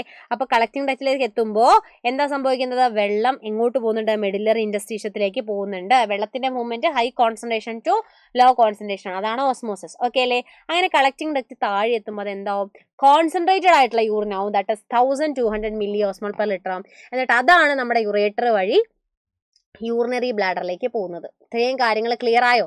ഈസി അല്ലേ? ഇതിങ്ങനെ പറയുമ്പോൾ വളരെ ഈസി ആയിട്ടുള്ള ഒരു ടോപ്പിക് അല്ലേ. കുറച്ച് കൺഫ്യൂസിങ് ആയിരിക്കാം, പക്ഷെ ഇത് നിങ്ങൾ ഇങ്ങനെ പഠിച്ചു വെച്ച് കഴിഞ്ഞാൽ നിങ്ങൾക്ക് ഈസി അല്ലേ. നിങ്ങൾക്ക് എല്ലാവർക്കും ഇത് മനസ്സിലായി എന്ന് വിചാരിക്കുന്നു കേട്ടോ.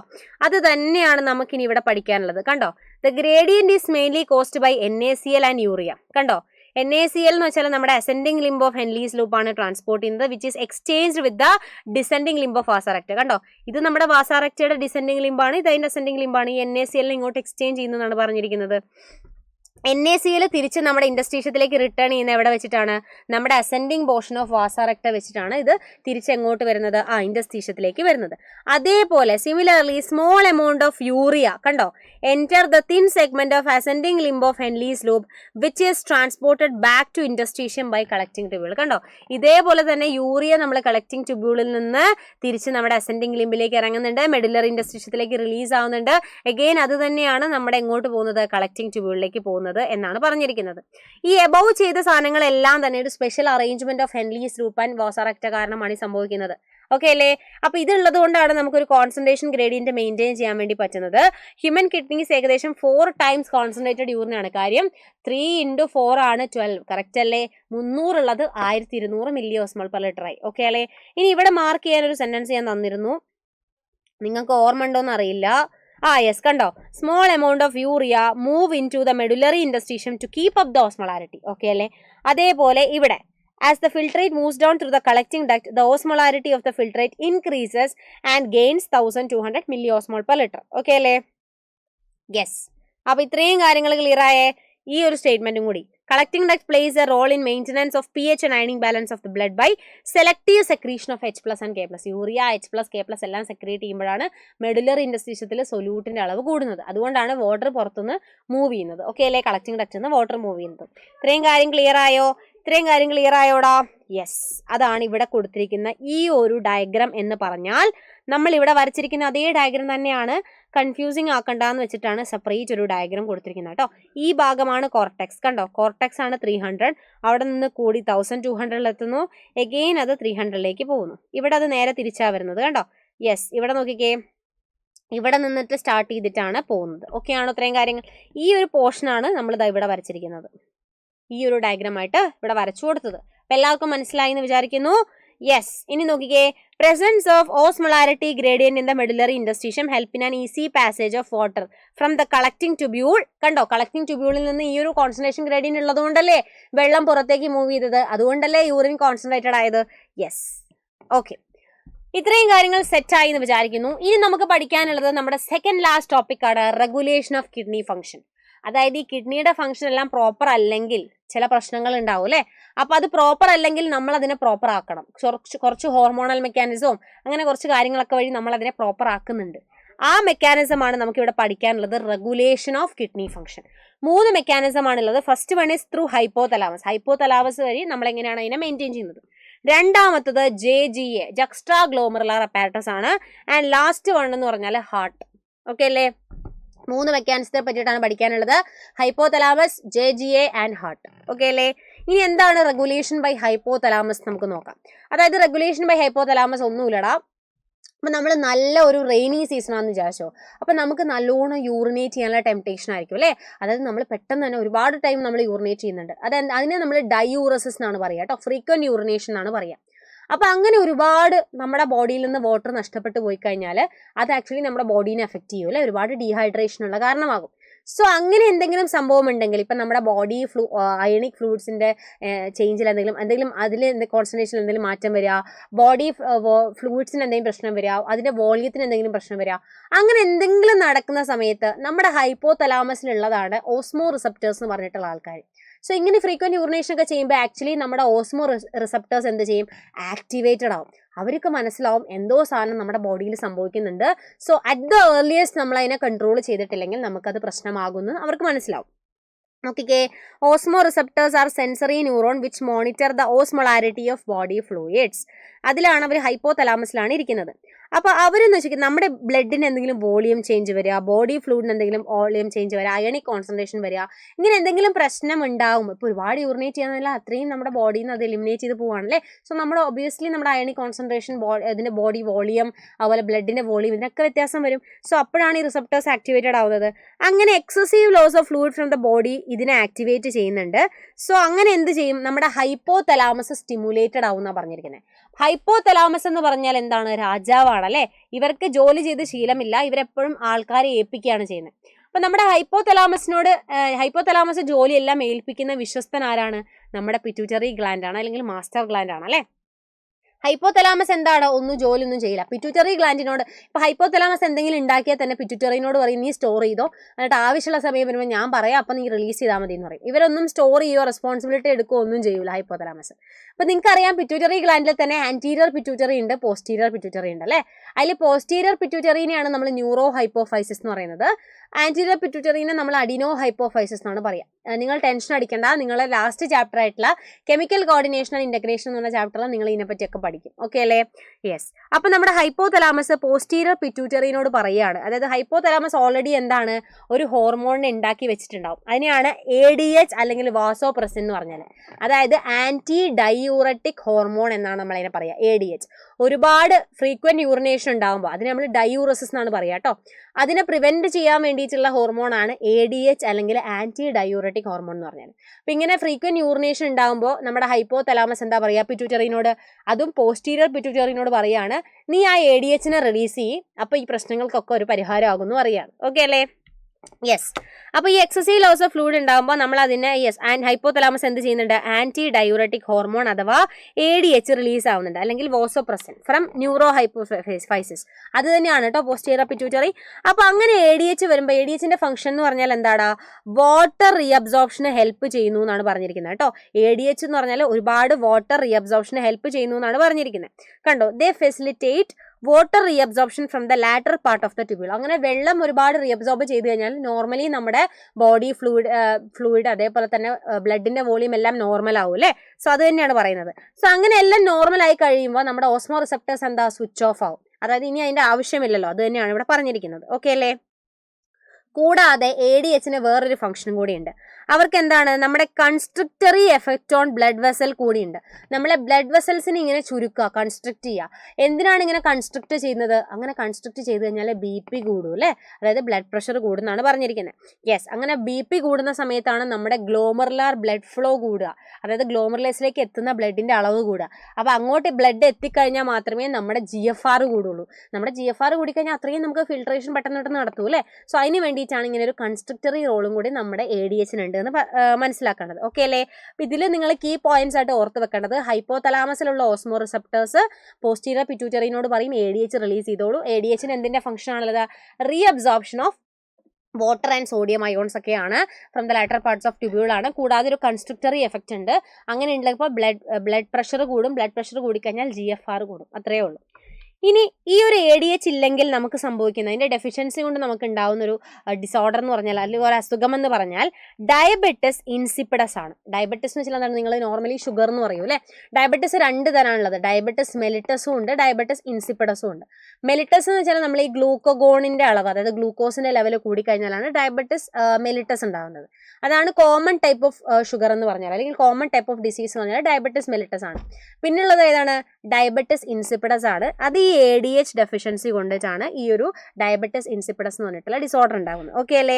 അപ്പോൾ അതിനെ ക്യാരക്ടറൈസ് ചെയ്തുകൊണ്ട് കുറേ കാര്യങ്ങളുണ്ട്. അതാണ് നമ്മുടെ ഇൻറ്റൻസ് തേഴ്സ്റ്റ്, ഒരുപാട് ദാഹം വരിക, അതേപോലെ തന്നെ യൂറിൻ്റെ എമൗണ്ട് കൂടുക. ഇതെല്ലാം തന്നെ ഈ ഒരു ഡയബറ്റിസ് ഇൻസിപ്പിഡസിന്റെ ഡെഫിഷ്യൻസിയുടെ ഭാഗം ആയിട്ട് വരുന്ന കാര്യങ്ങളാണ്. ഇപ്പം ഇതാണ് ഫസ്റ്റ് റെഗുലേഷൻ എന്ന് പറഞ്ഞാൽ, ഹൈപ്പോതലാമസിന്റെ റെഗുലേഷൻ എന്ന് പറഞ്ഞാൽ. ഇനി സെക്കൻഡ് വൺ ആണ് നമ്മുടെ JGA എന്ന് പറഞ്ഞിട്ടുള്ള ജെക്സ്ട്രാ ഗ്ലോമറുലസ് അപ്പാരറ്റസ് എന്ന് പറഞ്ഞിട്ടുള്ള റെഗുലേഷൻ എന്ന് പറഞ്ഞാൽ. അപ്പം നോക്കിക്കേ, ഇവിടെ എന്താ സംഭവിക്കുന്നതെന്ന് വെച്ചാൽ, നിങ്ങൾ നേരത്തെ കോർട്ടിക്കൽ നെഫ്രോൺസും അതേപോലെ തന്നെ ജെക്സ്ട്രാ മെഡുലറി നെഫ്രോൺസും പഠിച്ചിട്ടുണ്ട് അല്ലേ? അതിൽ ജെക്സ്ട്രാ മെഡുലറി നെഫ്രോൺസ് പറഞ്ഞാൽ എന്താടാ? നമ്മുടെ മെഡുല്ലേനോട് ചേർന്ന് കിടക്കുന്ന, ജസ്റ്റ് നിയർ ടു മെഡുല്ലേനെയാണ് ജെക്സ്ട്രാ മെഡുലറി നെഫ്രോൺസ് പറഞ്ഞാൽ. അപ്പം ഇതും അത് തന്നെയാണ്, നമ്മുടെ ഗ്ലോമറുലസിനോട് ചേർന്ന് കിടക്കുക. അതാണ് JG സെൽസ് എന്ന് പറഞ്ഞാൽ. ഓക്കെ അല്ലേ?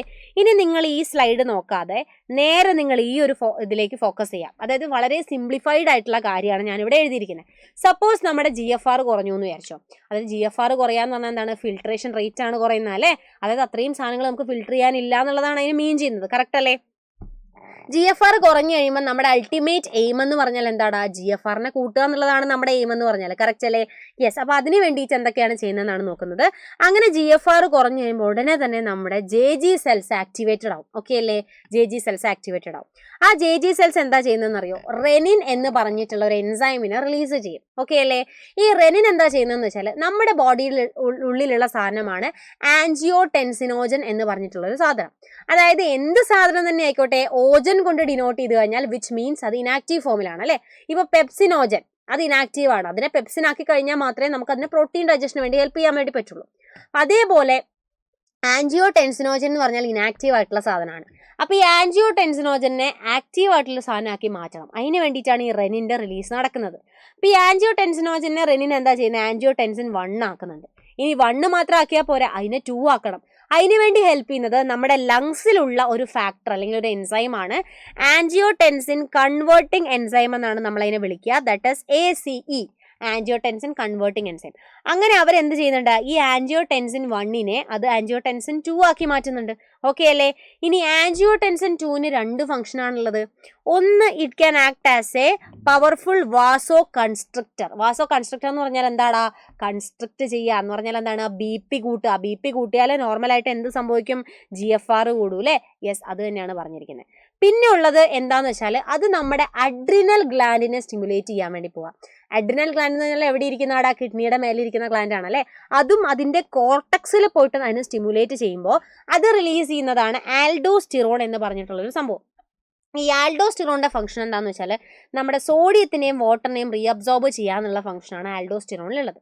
അപ്പം അങ്ങനെ സംഭവിക്കുന്ന സമയത്ത് എന്താണ്, നോർമലി നമ്മുടെ ബ്ലഡിന്റെ അളവൊക്കെ കൂടും, BP കൂടും. അങ്ങനെ BP കൂടുമ്പോൾ എന്താണ്, യെസ് നമ്മുടെ GFR റേറ്റ് കൂടും എന്നാണ് പറഞ്ഞിരിക്കുന്നത്.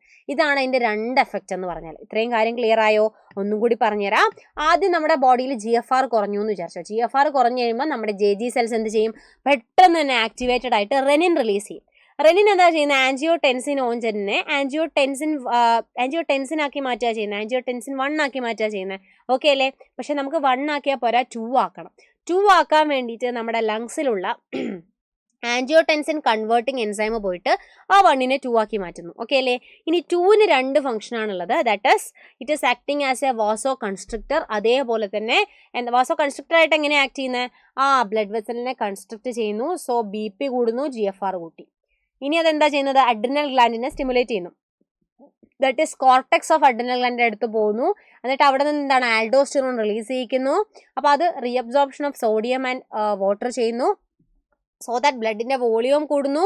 അവിടെ ബ്ലഡിന് എന്താണ്, യെസ് നമ്മുടെ BP കൂടുന്നു. ആൻഡ് ഇൻ ദ വേ GFRും കൂടി. ഓക്കെ അല്ലേ? ഇതാണ് അതിന്റെ 2 ഫംഗ്ഷൻ എന്ന് പറഞ്ഞാൽ. ഈ സെയിം കാര്യങ്ങൾ തന്നെയാണ് നമ്മുടെ ഇവിടെ ഈ ഒരു സ്ലൈഡിൽ എഴുതിയിരിക്കുന്നത്. യെസ്, ഇതൊരു എഫിഷ്യൻ്റ് ആയിട്ടുള്ള മെക്കാനിസം ആണ്. സെൻസിറ്റീവ് റീജിയൻ ആണ് കേട്ടോ. അതെന്ന് പറഞ്ഞാൽ സെല്ലുലാർ മോഡിഫിക്കേഷൻ കൊണ്ട് ഉണ്ടാക്കിയിരിക്കുന്നതാണ്.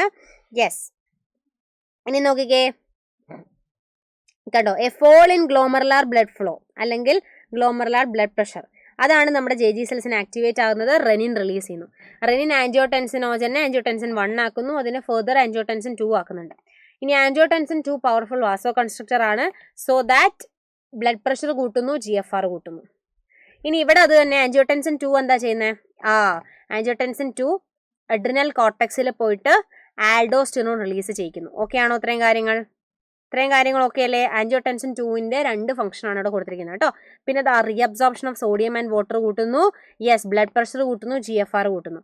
ഇതിനെ നമ്മൾ വിളിക്കുന്ന പേരാണ് റെനിൻ ആൻജിയോടെൻസിൻ മെക്കാനിസം എന്നാണ് വിളിക്കുന്നത്. ഓക്കെ അല്ലേ? റെനിൻ ആൻജിയോടെൻസിൻ മെക്കാനിസം മറന്നു പോകണ്ട കേട്ടോ. ഇനി നമുക്ക് ലാസ്റ്റ് ഉള്ള റെഗുലേഷൻ ആണ് റെഗുലേഷൻ ബൈ എട്രിയൽ നാട്രി യൂററ്റിക് ഫാക്ടർ അല്ലെങ്കിൽ ANF എന്ന് പറഞ്ഞാൽ. ഓക്കെ അല്ലേ? ഇത് വളരെ ബേസിക് ആയിട്ടുള്ള ഒരു റെഗുലേഷൻ ആണ്. അതായത് ഇവിടെ സംഭവിക്കുന്നത് നമ്മുടെ എട്രിയ ഓഫ് ദ ഹാർട്ട് റിലീസ് ചെയ്യുന്ന ഒരു ഒരു ഫാക്ടറാണ് എട്രിയൽ നാട്രി യൂററ്റിക് ഫാക്ടർ അല്ലെങ്കിൽ ANF എന്ന് പറഞ്ഞാൽ. ഇതിന്റെ മെയിൻ ഫംഗ്ഷൻ എന്ന് പറഞ്ഞാൽ വാസോ ഡൈലേഷൻ ആണ്. അത് ഡൈലേറ്റർ ആയിട്ടാണ് ആക്ട് ചെയ്യുന്നത്. അതായത് മുന്നത്തെ നമ്മൾ പറഞ്ഞ എന്താണ്, കൺസ്ട്രക്ടർ ആയിട്ടാണ് ആക്ട് ചെയ്യുന്നതെങ്കിൽ ഇതെന്താണ്, വാസോ ഡൈലേറ്റർ ആയിട്ടാണ് ആക്ട് ചെയ്യുന്നത്. അത് ബ്ലഡ് വെസലിന്റെ നീളം കൂട്ടുകയാണ് ചെയ്യുന്നത്. സോ അവിടെ ബ്ലഡ് ഫ്ലോ നല്ല ഫ്രീ ആയി. അപ്പോൾ അവിടെ എന്താ സംഭവിക്കുന്നത്, യെസ് നമ്മുടെ BP കുറയ്ക്കാൻ വേണ്ടിയിട്ടുള്ളതാണ് ഈ ഒരു മെക്കാനിസം എന്ന് പറഞ്ഞാൽ. ഓക്കെ അല്ലേ? അപ്പം നിങ്ങളൊന്ന് ആലോചിച്ചേ, റെനിൻ ആൻജിയോടെൻസിൻ മെക്കാനിസം BP കൂട്ടാനും നമ്മുടെ ANF മെക്കാനിസം BP കുറയ്ക്കാനും. So they are antagonistic. Correct അല്ലേ? രണ്ടുപേരും ഓപ്പോസിറ്റ് ആക്ഷൻ അല്ലേ ചെയ്യുന്നത്. ഒരാൾ BP കൂട്ടുന്നു, ഒരാൾ BP കുറയ്ക്കുന്നു. അത് എക്സാമിന് ചോദിച്ചിട്ടുണ്ട് കേട്ടോ. ഇവർ രണ്ടുപേരും ആന്റഗണിസ്റ്റിക് ആണ്. എന്താണ് കാര്യം? അപ്പം നിങ്ങൾ ഇത്ര എഴുതിയാൽ മതി, BP കൂട്ടുന്നതും കുറയ്ക്കുന്ന കാര്യം എഴുതിയാൽ മതി. നോക്കിക്കേ, ANF mechanism therefore act as a check on the renin. കണ്ടോ, ഒരു ചെക്ക് ആയിട്ട് ആക്ട് ചെയ്യുന്നുണ്ട്. രണ്ടും എന്താണ്, ഓപ്പോസിറ്റ് ആയിട്ട് ചെയ്യുന്ന ആൾക്കാരാണ് അല്ലെ, രണ്ടും ഓപ്പോസിറ്റ് ആണ്. നോക്കിക്കേ, BP കൂടി കഴിയുമ്പോൾ എന്താ സംഭവിക്കുക അറിയും, ബ്ലഡ് ഒക്കെ പോയിട്ട് നമ്മുടെ എട്രിയയുടെ വോളിലേക്ക് ഇടിച്ചങ്ങ് തകർക്കുക ചെയ്യുന്നത്. അപ്പം അങ്ങനെ തകർക്കുമ്പോൾ നമ്മുടെ റൈറ്റ് എട്രിയയുടെ വോളിലുള്ള കുറച്ച് ഗ്ലാൻഡുലാർ സെൽസ് ഉണ്ട്, അവരാണ് ഈ ANF സെക്രിയേറ്റ് ചെയ്യുന്നത്. ANF എന്താണ്, വാസോ ഡൈലേറ്റർ ആണ് അല്ലേ. സോ അവരെന്ത് ചെയ്യുന്നുണ്ട്, ബ്ലഡ് വെസൽസിന്റെ ലൈക്ക് ഒരു ഇത് എലാസ്റ്റിസിറ്റി കൂട്ടുന്ന ഒപ്പം തന്നെ അവിടെ എന്താണ്, BP നോർമൽ ആയിട്ട് വരുന്നത്, അല്ലെ BP കുറയുന്നു എന്ന് നമുക്ക് വേണമെങ്കിൽ പറയാം. ഓക്കെ അല്ലേ? ഇത്രയും കാര്യങ്ങൾ. യെസ്, അടുത്ത ഒരു ക്വസ്റ്റ്യൻ കൊടുത്തിട്ടുണ്ട് കേട്ടോ. നോക്കിക്കേ, observe the schematic diagram showing the mechanism of regulating blood volume എന്നാണ് പറഞ്ഞിരിക്കുന്നത്. അതിൽ യെസ്, അതായത് JGA നേരെ റീനൽ വെയിനിലേക്ക് പോകുന്നുണ്ട്. അവിടെ നിന്ന് എന്തോ ഒരു സാധനം നമ്മുടെ ആൻജിയോടെൻസിനോജനെ ആൻജിയോടെൻസിൻ 1 ആൻഡ് ദെൻ 2 ആക്കുന്നു. ഇതിനെ നമ്മൾ വിളിക്കുന്ന പേരാണ് റെനിൻ. കറക്റ്റ് അല്ലേ? ആൻജിയോടെൻസിനോജനെ ആൻജിയോടെൻസിൻ 1, പിന്നെ അഗെയിൻ 2 ആക്കി മാറ്റുന്നുണ്ട്. യെസ്. ഇനി നോക്കിക്കേ, certain hormones can regulate kidney functions are given below. അവരുടെ ഫംഗ്ഷൻസും കൊടുത്തിട്ടുണ്ട്. First one ADH. ADH എന്ന് കേൾക്കുമ്പോഴേ നിങ്ങൾക്ക് അറിയാം എന്താണ്, വാട്ടർ റീഅബ്സോർപ്ഷൻ ആണ് അല്ലേ. അടുത്ത ആൻജിയോടെൻസിൻ 2 എന്താണ്, angiotensin 2 they are powerful vasoconstrictor ആണ് അല്ലേ.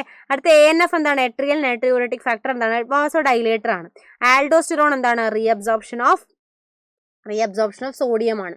ഇതും വളരെ ഈസി ആയിട്ട് നിങ്ങൾക്ക് ആൻസർ ചെയ്യാൻ പറ്റുന്നതാണ് കേട്ടോ, ടഫായിട്ടൊന്നുമില്ല. അടുത്ത് നോക്കിക്കേ, the functioning of kidneys is effectively monitored and regulated by hormonal feedback mechanism. അതായത് hypothalamus, JGA and to a certain extent heart. ഇതിനെ നമ്മൾ JGAന്റെ റോളിനെയാണ് ചോദിച്ചിരിക്കുന്നത്. അപ്പോൾ JGAയുടെ കാര്യം എഴുതുമ്പോൾ നിങ്ങൾ ശ്രദ്ധിച്ച് എഴുതേണ്ട കാര്യം എന്താണ്, ഈ ആൻജിയോടെൻസിൻ 1ന്റെയും 2ന്റെയും കാര്യമൊക്കെ വിശദീകരിച്ച് എഴുതണം കേട്ടോ. കണ്ടോ, ആൻജിയോടെൻസിൻ 2ന്റെ 2 ഫംഗ്ഷൻ നിങ്ങൾ ഇതിൽ കൊടുക്കുക, GFR കുറയുന്ന കാര്യം കൊടുക്കുക, പിന്നെ നേരെ ആ ഒരു പോയിന്റിലേക്ക് വരിക. അതാണ് ഇവിടെ ചെയ്യേണ്ടത്. യെസ്. അങ്ങനെയാണെങ്കിൽ നമ്മൾ സെക്കൻഡ് ലാസ്റ്റ് ടോപ്പിക്കിലേക്ക് വന്നിട്ടുണ്ട്. That is micturition. എന്താണ് മക്കളെ മിക്ചുറേഷൻ? ഒന്നുമില്ല, യൂറിനേറ്റ് ചെയ്യുന്നതിനെയാണ് നമ്മൾ മിക്ചുറേഷൻ എന്ന് പറയുന്നത്. ആ ഒരു പ്രോസസ്സിനെ കുറച്ച് സ്റ്റൈലായിട്ട് നമ്മൾ പേരിട്ടു, ദാറ്റ് ഈസ് മിക്ചുറേഷൻ. അത്രയേ ഉള്ളൂ. ഓക്കെ അല്ലേ. ഈ മിക്ചുറേഷൻ എങ്ങനെയാണ് നടക്കുന്നത് എന്നുള്ള കാര്യങ്ങളാണ് ഇനി നമുക്ക് നോക്കാൻ വേണ്ടി പോകുന്നത് കേട്ടോ. നോക്കിക്കേ, urine formed by nephrons is carried to the urinary bladder by ureter. നിങ്ങൾക്ക് അറിയുന്ന കാര്യം തന്നെയാണ്. ഇനി അതിനെ നമുക്കൊരു റെസ്പോൺസ് കിട്ടുന്നവരെ നമ്മൾ യൂറിനറി ബ്ലാഡറിൽ സ്റ്റോർ ചെയ്ത് വെച്ചതാണ്. കറക്റ്റ് അല്ലേ? അതായത് നമുക്കൊരു റെസ്പോൺസ്, നമ്മൾ ചുമ്മാ നടക്കുമ്പോൾ യൂറിനേറ്റ് ചെയ്യുന്നുണ്ടോ? ഇല്ല അല്ലേ. അത് വേറെ ഡിഫറെൻറ്റ് കേസസ് ഒക്കെ ഉണ്ട്, പക്ഷെ അതൊന്നുമല്ല. നോർമലി ഒരാളുടെ കേസിൽ പറയുമ്പോൾ നമ്മൾ വോളണ്ടറി ആണ് എന്ത് ചെയ്യുന്നത്, യൂറിനേറ്റ് ചെയ്യുന്നത് അല്ലേ. കറക്റ്റ് അല്ലേ? യെസ്. അപ്പോൾ ഒരു സിഗ്നൽ കിട്ടാതെ നമ്മൾ ആ യൂറിനെ റിലീസ് ചെയ്യുന്നില്ല, അത് സ്റ്റോർ ചെയ്ത് വെച്ചിരിക്കുന്നു എന്നുള്ള സാധനം മാത്രമേ ഉള്ളൂ. ഇനി എപ്പോഴാണ് നമുക്ക് യൂറിനേറ്റ് ചെയ്യാനുള്ള ടെംപ്ടേഷൻ വരിക? നമ്മുടെ യൂറിനറി ബ്ലാഡർ ഫില്ല് ആകുമ്പോഴാണ് നമ്മൾക്ക് യൂറിനേറ്റ് ചെയ്യാൻ വേണ്ടി തോന്നുക അല്ലേ. അല്ലാതെ നമുക്ക് യൂറിനേറ്റ് ചെയ്യാൻ വേണ്ടി തോന്നുമോ? ഇല്ല. യെസ്. അപ്പോൾ എന്തോ ഒരു സിഗ്നൽ അങ്ങോട്ടും ഇങ്ങോട്ടും സെൻഡ് ചെയ്യുന്നുണ്ട്, അപ്പോഴാണ് നമ്മൾ യൂറിനേഷൻ ചെയ്യുന്നത് അല്ലേ. അതെങ്ങനെയാണ് ആ സിഗ്നലിന്റെ കാര്യങ്ങൾ എന്നുള്ള കാര്യങ്ങളാണ് ഇനി പറയാൻ വേണ്ടി പോകുന്നത്. ബേസിക്കലി നിങ്ങൾ ഇവിടെ നോക്കിക്കഴിഞ്ഞാൽ ഇത് നമ്മുടെ യൂറിനറി ബ്ലാഡർ ആണ്. ഇനി ഇവിടെ നിങ്ങൾക്ക് ഒരു മസിൽ കൊടുത്തിട്ടുണ്ട്, ദാറ്റ് ഈസ് ഇന്റേണൽ സ്പിങ്ക്ചർ എന്ന് നമുക്ക് അതിനെ വേണമെങ്കിൽ പറയാം. സ്പിങ്ക്ചർ എന്ന് പറഞ്ഞാൽ മസിൽ തന്നെയാണല്ലോ. അപ്പോൾ ഈ യൂറിനറി ബ്ലാഡറിന്റെ മേലെയായിട്ട് നിങ്ങൾക്ക് ഇങ്ങനെ കുറച്ച് പച്ച കളറിൽ ഒരു സാധനം കൊടുത്തിട്ടുണ്ട്. അത് ആക്ച്വലി എന്താണ്, സ്ട്രെച്ച് റിസപ്റ്റേഴ്സ് ആണ്. ഓക്കെ അല്ലേ. അപ്പം നമ്മുടെ എന്താണ് യുറേറ്റേഴ്സ് വഴി യൂറിനറി ബ്ലാഡറിൽ യൂറിൻ എത്തിയെന്ന് വിചാരിച്ചോ. അപ്പോൾ യൂറിൻ നിറഞ്ഞു കഴിയുമ്പോൾ നമ്മുടെ യൂറിനറി ബ്ലാഡർ സ്ട്രെച്ച് ആവും അല്ലേ. സ്ട്രെച്ച് ആകുമ്പോൾ അവിടെയുള്ള സ്ട്രെച്ച് റിസപ്റ്റേഴ്സ് ആക്ടിവേറ്റഡ് ആവും. അപ്പോൾ അവരെന്ത് ചെയ്യുന്നറിയോ, നേരെ സിഗ്നൽ നമ്മുടെ സെൻട്രൽ നെർവസ് സിസ്റ്റത്തിലേക്ക് കൊടുക്കും, ബ്രെയിൻ ആൻഡ് സ്പൈനൽ കോഡിന് കൊടുക്കും. അപ്പോൾ അവരെന്താ പറയുന്നത്, നമ്മുടെ യൂറിനറി ബ്ലാഡർ എന്ത് ചെയ്തിട്ടുണ്ട്, സ്ട്രെച്ച് ആയിട്ടുണ്ട്, അവിടെ യൂറിൻ നിറഞ്ഞിട്ടുണ്ട്, എത്രയും പെട്ടെന്ന് തന്നെ എലിമിനേറ്റ് ചെയ്യണം. അപ്പോൾ തിരിച്ചൊരു സിഗ്നൽ CNS എന്ത് ചെയ്യാണ്, നമ്മുടെ ഇന്റേണൽ സ്പിങ്ക്ചറിലേക്ക് കൊടുക്കുകയാണ്. അതായത് യൂറിനെ റിലീസ് ചെയ്തോളൂ എന്നുള്ള രീതിയിൽ ഒരു സിഗ്നൽ കൊടുക്കുകയാണ്. ഇങ്ങനെയാണ് അതിൻ്റെ ഒരു ഫംഗ്ഷൻ നടക്കുന്നതെന്നാണ് പറഞ്ഞിരിക്കുന്നത്. അപ്പോൾ ഈ ഒരു സംഭവത്തിനെയാണ് നമ്മൾ എന്തെന്ന് പറയുന്നത്, മിക്ചുറേഷൻ റിഫ്ലെക്സ് എന്ന് പറയുന്നത്. ഇപ്പം നിങ്ങൾ റിഫ്ലെക്സ് ആർക്ക് പഠിച്ചിട്ടുണ്ടാവും അല്ലേ. ചൂടുള്ള വസ്തുവിൽ നമ്മൾ തൊട്ട് കഴിയുമ്പോഴാണ് നമുക്ക് ആ ഒരു ടെംപ്ടേഷൻ കിട്ടുന്നത്, നമ്മൾ എത്രയും പെട്ടെന്ന് കൈ വലിക്കണം. അപ്പം നമ്മളത് തൊട്ട് കഴിഞ്ഞ് തിരിച്ച് അവിടെ നിന്നൊരു സിഗ്നൽ നമ്മുടെ സെൻട്രൽ നെർവസ് സിസ്റ്റത്തിലേക്ക് എത്തണം. ചൂടുള്ള വസ്തുവാണ്, എന്നിട്ട് സെൻട്രൽ നെർവസ് സിസ്റ്റത്തിൽ നിന്ന് തിരിച്ചൊരു സിഗ്നൽ വരണം എൻ്റെ കയ്യിലേക്ക്, കൈ വലിക്കൂ. ഇതൊക്കെ വളരെ ഫ്രാക്ഷൻ ഓഫ് സെക്കൻഡിൽ നടക്കുന്ന സാധനമാണ്. പക്ഷെ ഇങ്ങനെ രണ്ട് സെൻസറി ന്യൂറോൺ, മോട്ടോർ ന്യൂറോൺ, ഇങ്ങനെയുള്ള രണ്ട് രീതിയിൽ ഇമ്പൾസ് അങ്ങോട്ടും ഇങ്ങോട്ടും മൂവ് ചെയ്യണം അല്ലേ. സോ അത് തന്നെയാണ് ഇവിടെ പറയുക. അതുമായിട്ട് അസോസിയേറ്റ് ചെയ്തിരിക്കുന്നതുകൊണ്ടാണ് ഇതിനെ മിക്ചുറേഷൻ റിഫ്ലെക്സ് എന്ന് പറയുന്നത്. കണ്ടോ. യെസ്. കണ്ടോ, CNS എന്താ ചെയ്യുന്നത്, മോട്ടോർ ന്യൂറോൺ ആണ്, നമ്മുടെ കോൺട്രാക്ഷൻ ഓഫ് സ്മൂത്ത് മസിൽസ്. അത് തന്നെയാണ് ഈ ഒരു ഇന്റേണൽ സ്പിങ്ക്ടർ കൊണ്ട് ഉദ്ദേശിക്കുന്നത്. ഇവിടെ യുറേത്രൽ സ്പിങ്ക്ടർ എന്ന് കൊടുത്തിട്ടുണ്ട് കേട്ടോ, സെയിം തന്നെ. പ്രോസസ് ഓഫ് റിലീസ് ഓഫ് യൂറിനെയാണ് മിക്ചുറേഷൻ. അതുമായിട്ട് അസോസിയേറ്റ് ചെയ്യുന്ന ന്യൂറൽ റിഫ്ലെക്സിനെയാണ് നമ്മൾ മിക്ചുറേഷൻ റിഫ്ലെക്സ് എന്ന് പറയുന്നത്. ഇനി നമ്മൾ കുറച്ച് യൂറിൻ്റെ ആ യൂറിനെ പറ്റിയിട്ടുള്ള കുറച്ച് കാര്യങ്ങളാണ്. അതായത് 1 to 1.5 ലിറ്റേഴ്സ് ഓഫ് യൂറിൻ നമ്മൾ എലിമിനേറ്റ് ചെയ്യുന്നുണ്ട്. ലൈറ്റ് യെല്ലോ കളറാണ് അതിൻ്റെ വാട്ടറി ഫ്ലൂയിഡ്, ഏകദേശം pH 6 ആണ് അതിൽ വരുന്നത്. 25 to 30 gram ഓഫ് യൂറിയ നമ്മളൊരു ഡേയിൽ എക്സ്ക്രീറ്റ് ചെയ്യുന്നുണ്ട്. ഇത് വളരെ ഇമ്പോർട്ടൻ്റ് ആണ് കേട്ടോ, 25 to 30 gram. പിന്നെ യൂറിൻ ഒരു അല്ലാത്തൊരു സ്മെല്ലാണ്, അധികം അടിപൊളിയായിട്ടുള്ള സ്മെല്ലൊന്നും അല്ല അല്ലേ. ഇനി നമ്മൾ യൂറിൻ ടെസ്റ്റ് ഒക്കെ നിങ്ങൾ കണ്ടിട്ടുണ്ടാവും അല്ലേ. ഹോസ്പിറ്റലിൽ പോകുമ്പോൾ നമുക്ക് ചെറിയൊരു പാത്രം തരും യൂറിൻ കളക്ട് ചെയ്യാൻ വേണ്ടിയിട്ട്. അപ്പോൾ എന്തെങ്കിലും ഡിഫക്റ്റ് ഉണ്ടെങ്കിൽ യൂറിനിൽ കൂടെ അറിയാൻ പറ്റുന്നുള്ളതാണ്. ആ രണ്ട് കാര്യങ്ങളാണ് ഇവിടെ കൊടുത്തിരിക്കുന്നത്. ഒന്ന് ഗ്ലൈക്കോസൂറിയ, പിന്നെ ഒന്ന് കീറ്റോനൂറിയ. ഗ്ലൈക്കോസൂറിയ എന്ന് പറഞ്ഞാൽ ഒന്നുമില്ലടാ, യൂറിനിൽ ഗ്ലൂക്കോസ് കണ്ടന്റ് കൂടുതലാണെങ്കിൽ that is mean by glycosuria. ഇനി യൂറിനിൽ കീറ്റോൺ ബോഡീസ് കൂടുതലാണെങ്കിൽ that is known by ketonuria. രണ്ടുപേരും എന്താണ്, നമുക്ക് ഡയബറ്റിസ് മെലിറ്റസ് ഉണ്ടെങ്കിൽ ഈ രണ്ട് സിംറ്റംസും ഉണ്ടാകും. അതായത് ഗ്ലൈക്കോസൂറിയ, കീറ്റോനൂറിയ ഉണ്ടാകും എന്നാണ് പറഞ്ഞിരിക്കുന്നത്. കീറ്റോൺ ബോഡീസും ഗ്ലൂക്കോസും എന്തുണ്ടാവും, നമ്മുടെ യൂറിനിൽ ഉണ്ടാവും. നമുക്ക് ഡയബറ്റിസ് മെലിറ്റസ് ഉണ്ടെങ്കിൽ, ദാറ്റ് ഈസ് ഗ്ലൂക്കോഗോൺ അളവ് കൂടുതലാണെങ്കിൽ. ഓക്കെ അല്ലേ. അപ്പോൾ നമുക്ക് ഒരുപാട് ഡയഗ്നോസിസിനൊക്കെ വേണ്ടിയിട്ട് യൂറിൻ യൂസ് ചെയ്യാനാണ് ഇവിടെ പറഞ്ഞിരിക്കുന്നത്. ഇനി നമ്മൾ കിഡ്നിയാണ് എക്സ്ക്രീറ്ററി ഓർഗൻ ആയിട്ട് പഠിക്കുന്നതെങ്കിലും നമ്മുടെ ബോഡിയിൽ കിഡ്നി കൂടാതെ ഒരുപാട് എക്സ്ക്രീറ്ററി ഓർഗൻസും കൂടി ഉണ്ട്. അതാണ് നമ്മൾ ഇതിൽ പഠിക്കാൻ പോകുന്നത്. വളരെ ചെറിയ ടോപ്പിക്കാണ്. അപ്പോൾ നിങ്ങൾ ചെറുതായിട്ടൊന്ന് എന്താണ് ഇമ്പോർട്ടൻസ് കൊടുക്കണമെന്ന് വെച്ചാൽ കൊടുക്കണം, ജസ്റ്റ് കാര്യങ്ങളൊക്കെ അറിഞ്ഞിരിക്കണം. അതിൽ ആദ്യത്തെ ആക്സസറി ആയിട്ടുള്ള എക്സ്ക്രീറ്ററി ഓർഗൻ ആണ് ലിവർ. ഇനി സ്കിന്നിൽ തന്നെ 2 ഗ്ലാൻസ് ഉണ്ട് കേട്ടോ. ഒന്ന് സെബേഷ്യസ് ഗ്ലാൻഡും ഉണ്ട്, പിന്നെ ഒന്ന് സ്വെറ്റ് ഗ്ലാൻഡും ഉണ്ട്. സ്വെറ്റ് നിങ്ങൾക്ക് അറിയാം വേർപ്പ് അല്ലെ. സെബേഷ്യസ് എന്ന് പറഞ്ഞാൽ ചെറിയ ചെറിയ പിമ്പിൾസ് പോലുള്ള സാധനങ്ങളിലൂടെ റിമൂവ് ചെയ്യുന്നത്. മൂന്നാമത്തത് ലങ്സ്. അപ്പോൾ ആദ്യം നമ്മളിപ്പോൾ ലിവറിന്റെ കാര്യം നോക്കുകയാണെങ്കിൽ നിങ്ങൾക്ക് അറിയാം ലിവർ ബൈൽ സെക്രീറ്റ് ചെയ്യുന്നുണ്ട് അല്ലെ. ബൈൽ അടങ്ങുന്ന പിഗ്മെന്റ് ആണ് ബിലിറൂബിൻ, ബിലിവേർഡിൻ ഇങ്ങനെയുള്ള സാധനങ്ങളൊക്കെ. അപ്പം ഈ ലിവർ വഴി എക്സ്ക്രീറ്റ് ചെയ്ത് പോകുന്ന സാധനങ്ങളാണ് നമ്മുടെ cholesterol, degraded steroid hormones, vitamins, drugs, ഇതെല്ലാം നമ്മൾ ബൈലിൽ കൂടിയാണ് പുറത്തേക്ക് കളയുന്നതെന്നാണ് പറഞ്ഞിരിക്കുന്നത്. ഇങ്ങനെയുള്ള സ്റ്റിറോയിഡ്സും പിന്നെ ഡ്രഗ്സ് അങ്ങനെയുള്ള കാര്യങ്ങളെല്ലാം ഈ ബൈൽ ജ്യൂസ് വഴി പുറത്തേക്ക് നമ്മൾ എലിമിനേറ്റ് ചെയ്യുന്നുണ്ട്. അതാണ് ലിവറിന്റെ മെയിൻ ഫംഗ്ഷൻ. ഇനി നമ്മൾ സ്കിന്നിൽ നോക്കുമ്പോൾ ഫസ്റ്റ് സ്വെറ്റ് ഗ്ലാൻഡ് ഉണ്ട് അല്ലേ. സ്വെറ്റ് ഗ്ലാൻഡിന്റെ മെയിൻ ഫംഗ്ഷൻ എന്താണ്? ഒരു ഭയങ്കര കൂളിംഗ് എഫക്റ്റ് ആണ് അല്ലേ തരിക. നമ്മളിപ്പോൾ ഒരുപാട് നേരം വേർത്തൊക്കെ നിന്ന് കഴിഞ്ഞ് പെട്ടെന്ന് നമ്മളൊരു ഫാൻ്റെ അടിയിലൊക്കെ പോയി നിന്നാൽ നമ്മുടെ ബോഡി നല്ലൊരു എന്താണ് ഹീറ്റ് ഒന്നുമില്ല, നല്ലൊരു കൂളിംഗ് എഫക്റ്റ് നമുക്ക് കിട്ടുന്നുണ്ട് അല്ലേ. സോ നോക്കിക്കേ, സ്വെറ്റിലൂടെ എന്തൊക്കെയാണ് പോകുന്നത്? നിങ്ങൾ പറഞ്ഞു കേട്ടിട്ടുണ്ടാകും സ്വെറ്റിന് ഒരു ഉപ്പ് രസമാണെന്നൊക്കെ ഉള്ളത് അല്ലേ. അതായത് NaCl, യൂറിയ, ലാക്റ്റിക് ആസിഡ് പോലെയുള്ള സാധനങ്ങളൊക്കെയാണ് സ്വെറ്റിൽ കൂടെ പോകുന്നത്. മെയിൻ ആയിട്ട് ഇതിനൊരു കൂളിംഗ് എഫക്റ്റ് ഉണ്ട് എന്നുള്ള കാര്യമാണ് നിങ്ങൾ ഓർത്ത് വെക്കേണ്ടത്. സെബേഷ്യസ് ഗ്ലാൻഡ്, സെബം എന്ന് പറഞ്ഞാൽ നിങ്ങൾക്ക് അറിയാം അല്ലേ. ഇപ്പോൾ പിമ്പിൾസ് വഴിയൊക്കെ ആണെങ്കിൽ നമ്മുടെ ബോഡിയിലെ വേസ്റ്റ് ആയിട്ടുള്ള സാധനങ്ങളാണ് പുറത്തേക്ക് പോകുന്നത്. കണ്ടോ, സ്റ്റെറോൾസ്, ഹൈഡ്രോ കാർബൺസ്, വാക്സസ്, ഇതെല്ലാം ഈ ഒരു സെബം വഴിയാണ് പുറത്തേക്ക് പോകുന്നത്. അത് ആക്ച്വലി എന്താണ്, ഒരു പ്രൊട്ടക്റ്റീവ് ഓയിലി കവറിംഗ് ആണ് നമ്മുടെ സ്കിന്നിന് കൊടുക്കുന്നതെന്നാണ് പറഞ്ഞിരിക്കുന്നത്. ഇനി ലങ്സിന്റെ കാര്യം നിങ്ങൾക്ക് അറിയാം അല്ലേ. കാർബൺ ഡൈ ഓക്സൈഡ് നമുക്ക് ആവശ്യമില്ല, നമ്മൾ പുറത്തേക്ക് കളയുകയാണ്. അതൊരു നൈട്രോജനസ് വേസ്റ്റ് ആണ്. മെയിൻ ആയിട്ട് യൂറിയ, യൂറിക് ആസിഡ്, അമോണിയ ആണെങ്കിൽ കൂടിയും ഇതെല്ലാം എന്താണ്, നൈട്രോജനസ് വേസ്റ്റസ് ആണ്. ബാക്കി നമ്മുടെ ബോഡിക്ക് ആവശ്യമില്ലാത്ത സാധനങ്ങളാണ്. അപ്പം നോക്കിക്കേ, ഒരുപാട് amount of carbon dioxide ഏകദേശം 200 ml/minute വരെ എന്ത് ചെയ്യുന്നുണ്ട്, നമ്മുടെ ലങ്സിൽ നിന്ന് റിമൂവ് ചെയ്യുന്നുണ്ട് എന്നാണ് പറയുന്നത്. പിന്നെ കുറച്ച് എമൗണ്ട് നമ്മുടെ സലൈവ വഴിയും എന്ത് ചെയ്യുന്നുണ്ട്, റിമൂവ് ആക്കുന്നുണ്ടെന്നാണ് പറഞ്ഞിരിക്കുന്നത്. ഓക്കെ അല്ലേ, ഇത്രയും കാര്യങ്ങൾ. അങ്ങനെയാണെങ്കിൽ ഇനി നമുക്ക് പഠിക്കാനുള്ളത് ഡിസോർഡേഴ്സ് ഓഫ് എക്സ്ക്രീറ്ററി സിസ്റ്റം ആണ് കേട്ടോ. ഇത് നമ്മൾ പഠിക്കുന്നത് ഹ്യൂമൻ ഫിസിയോളജി എന്ന് പറഞ്ഞ ചാപ്റ്റേഴ്സ് ആണ്. അതിൽ ചാപ്റ്റേഴ്സ് ആണ്. എല്ലാ ചാപ്റ്ററിന്റെ അവസാനം നിങ്ങൾക്ക് അതുമായിട്ട് അസോസിയേറ്റ് ചെയ്തിരിക്കുന്ന കുറച്ച് ഡിസോർഡേഴ്സ് കാണാൻ വേണ്ടി പറ്റും. അപ്പോൾ ഈ ഡിസോർഡേഴ്സ് വളരെ ഇമ്പോർട്ടൻ്റ് ആണ് കേട്ടോ. ഇപ്പം നിങ്ങൾ ബ്രീത്തിങ് പഠിച്ചാലും ബോഡി ഫ്ലൂയിഡ്സ് പഠിച്ചാലും എക്സ്ക്രീഷൻ പഠിച്ചാലും എല്ലാത്തിനും അവസാനം ഈ ഒരു ഡിസോർഡേഴ്സ് നിങ്ങൾക്ക് പഠിക്കാനുണ്ടാവും. ഗ്ലോമറുലോ നെഫ്രൈറ്റിസ്, ഇതിനൊരു എളുപ്പ വഴി പറഞ്ഞു തരട്ടെ. ഐറ്റിസ് എന്ന് പറഞ്ഞ വേർഡ് നിങ്ങൾ എവിടെ കേട്ടാലും ഇൻഫ്ലമേഷൻ ആണെന്ന് നിങ്ങൾ മനസ്സിൽ ഉറപ്പിക്കുക. അപ്പോൾ ഗ്ലോമറുലോ നെഫ്രൈറ്റിസ് എന്ന് കേൾക്കുമ്പോൾ നിങ്ങൾക്കറിയാം ഗ്ലോമറുലസിന്റെ ഇൻഫ്ലമേഷൻ ആണെന്നല്ലേ. കറക്റ്റ് ആണ്, ഇൻഫ്ലമേഷൻ ഓഫ് ഗ്ലോമറുലി ഓഫ് കിഡ്നി ആണ്. പിന്നെ അതൊരു ഓട്ടോ ഇമ്മ്യൂൺ ഡിസോർഡർ ആണ് കേട്ടോ, ജനറ്റിക് ആയിട്ടുള്ള ഓട്ടോ ഇമ്മ്യൂൺ ഡിസോർഡർ ആണ്. പിന്നെ റീനൽ കാൽക്കുലൈ എന്ന് പറഞ്ഞാൽ കല്ല് എന്ന് നിങ്ങൾ മനസ്സിലോർത്താൽ മതി. അതായത് കിഡ്നി സ്റ്റോൺ പോലെയുള്ള സാധനങ്ങളൊക്കെ നിങ്ങൾ കേട്ടിട്ടുണ്ട്, അത് തന്നെ. Stone or insoluble mass of crystallised salts, oxalate ആണ് വിത്തിൻ ദ കിഡ്നി. ഇനി യുറീമിയ, പേര് കേട്ടാൽ തന്നെ അല്ലേ അറിയാം അല്ലേ. യൂറിയയുടെ അളവ് കണ്ടമാനം കൂടിക്കഴിഞ്ഞാലാണ് നമ്മളതിനെ യുറീമിയ എന്ന് വിളിക്കുന്നത്. കണ്ടോ, accumulation of an excessive amount of urea and blood, അത് വളരെ ഹാംഫുൾ ആണ്. കാര്യം കിഡ്നി ഫെയിലിയറിന് വരെ കാര്യം നമ്മൾ പഠിച്ചിട്ടുണ്ട്. അമോണിയാണ് ഏറ്റവും ടോക്സിക്. അമോണിയാണ് അക്യുമുലേറ്റ് ചെയ്യുന്നെങ്കിൽ പിന്നെ തീർന്ന്. പക്ഷേ യൂറിയ എന്ന് പറഞ്ഞാൽ കുറച്ച് ടോക്സിസിറ്റി കുറവാണെങ്കിൽ കൂടി ഒരു പരിധിയിൽ കൂടുതലായി കഴിഞ്ഞാൽ അതും പ്രശ്നമാണെന്ന് നമ്മൾ പഠിച്ചിട്ടുണ്ട് അല്ലേ. അത്രയേ ഉള്ളൂ.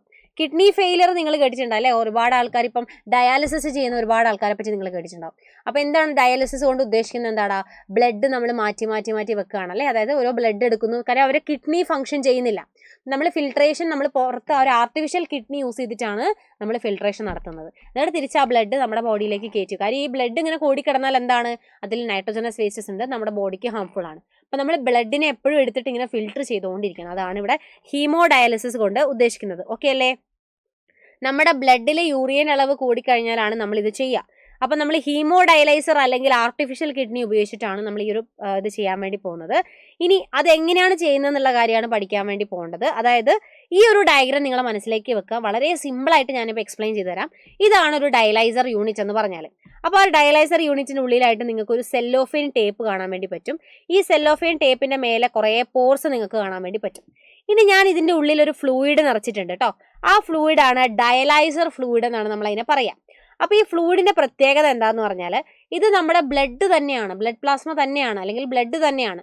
പക്ഷേ ഇതിൽ എന്തില്ല, യൂറിയ ആബ്സെൻ്റ് ആയിരിക്കും, അല്ലെങ്കിൽ നൈട്രോജനസ് വേസ്റ്റ് ആബ്സെൻ്റ് ആയിരിക്കും. ബാക്കി എല്ലാ സാധനങ്ങളും ഇതിലുണ്ടാവും. ഓക്കെ അല്ലേ.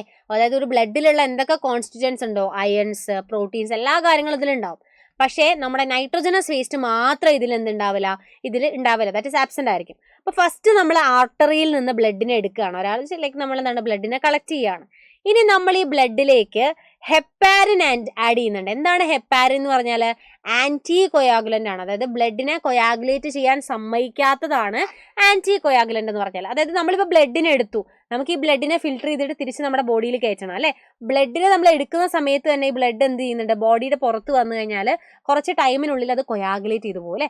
കൊയാഗുലേറ്റ് ചെയ്ത് കഴിഞ്ഞാൽ തിരിച്ച് ആ ബ്ലഡിനെ നമ്മുടെ ബോഡിയിലേക്ക് ഇടാൻ പറ്റുമോ? പറ്റില്ല.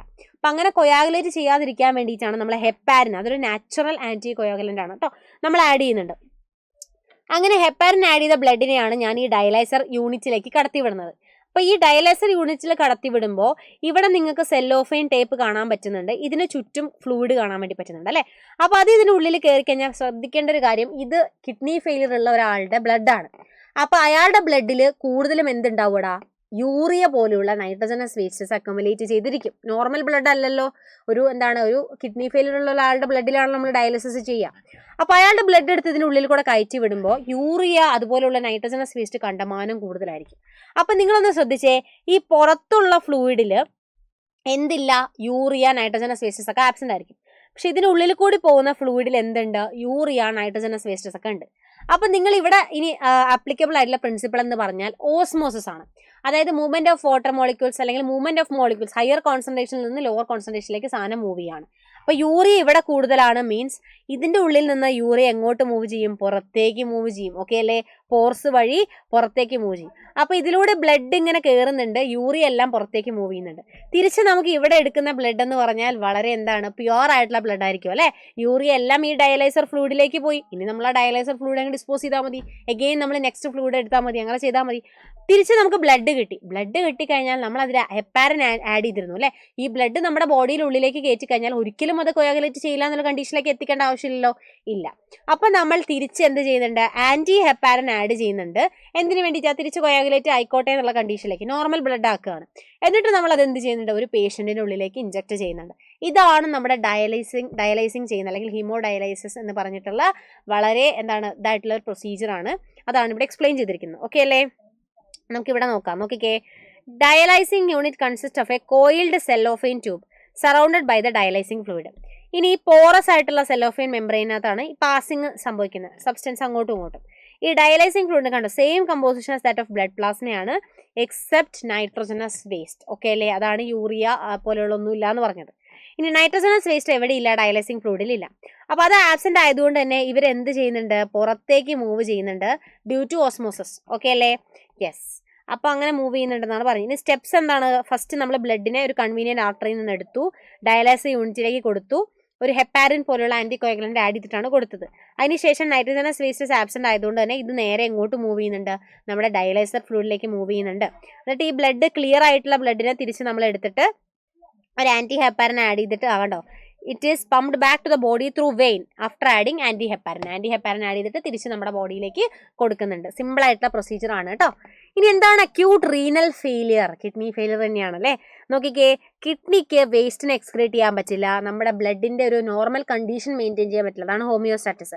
അതുപോലെ pH, ഇലക്ട്രോലൈറ്റ്സിന്റെ അളവ്, ഇതെല്ലാം മെയിൻറ്റെയിൻ ചെയ്യാൻ പറ്റാത്തൊരവസ്ഥേനെയാണ് അക്യൂട്ട് റീനൽ ഫെയിലിയർ എന്ന് പറഞ്ഞാൽ. കിഡ്നി ഫെയിൽഡ് ആണ് അവിടെ. അപ്പം അതിനുള്ളൊരു പ്രതിവിധി എന്ന് പറഞ്ഞാൽ ട്രാൻസ്പ്ലാന്റേഷൻ ആണ്. നിങ്ങൾ കേട്ടിട്ടുണ്ടാവും കിഡ്നി ട്രാൻസ്പ്ലാന്റേഷൻ കേട്ടിട്ടുണ്ടാവും അല്ലേ. ഹെൽത്തി ആയിട്ടുള്ള ഒരു കിഡ്നി നമ്മൾ എടുത്ത് വെക്കുന്നു, അതാണ് കിഡ്നി ട്രാൻസ്പ്ലാന്റേഷൻ. അപ്പോൾ അതാണ് ഒരു അൾട്ടിമേറ്റ് മെത്തേഡ് എന്ന് പറഞ്ഞാൽ ഇതിനെ കറക്റ്റ് ചെയ്യാൻ വേണ്ടിയിട്ട്. അപ്പം നമ്മൾ പ്രിഫറബിളി നമ്മൾ ക്ലോസ് റിലേറ്റീവിൻ്റെ അങ്ങനെയുള്ള ആൾക്കാരുടെ കിഡ്നീസ് ആണ് ചൂസ് ചെയ്യുക കേട്ടോ. അതായത് കുറച്ചുകൂടി റിജക്ഷൻ ഒഴിവാക്കാൻ വേണ്ടിയിട്ടാണ്. നിങ്ങൾ ഇമ്മ്യൂണോ റിജക്ഷൻ ഒക്കെ കേട്ടിട്ടുണ്ടാവും അല്ലേ.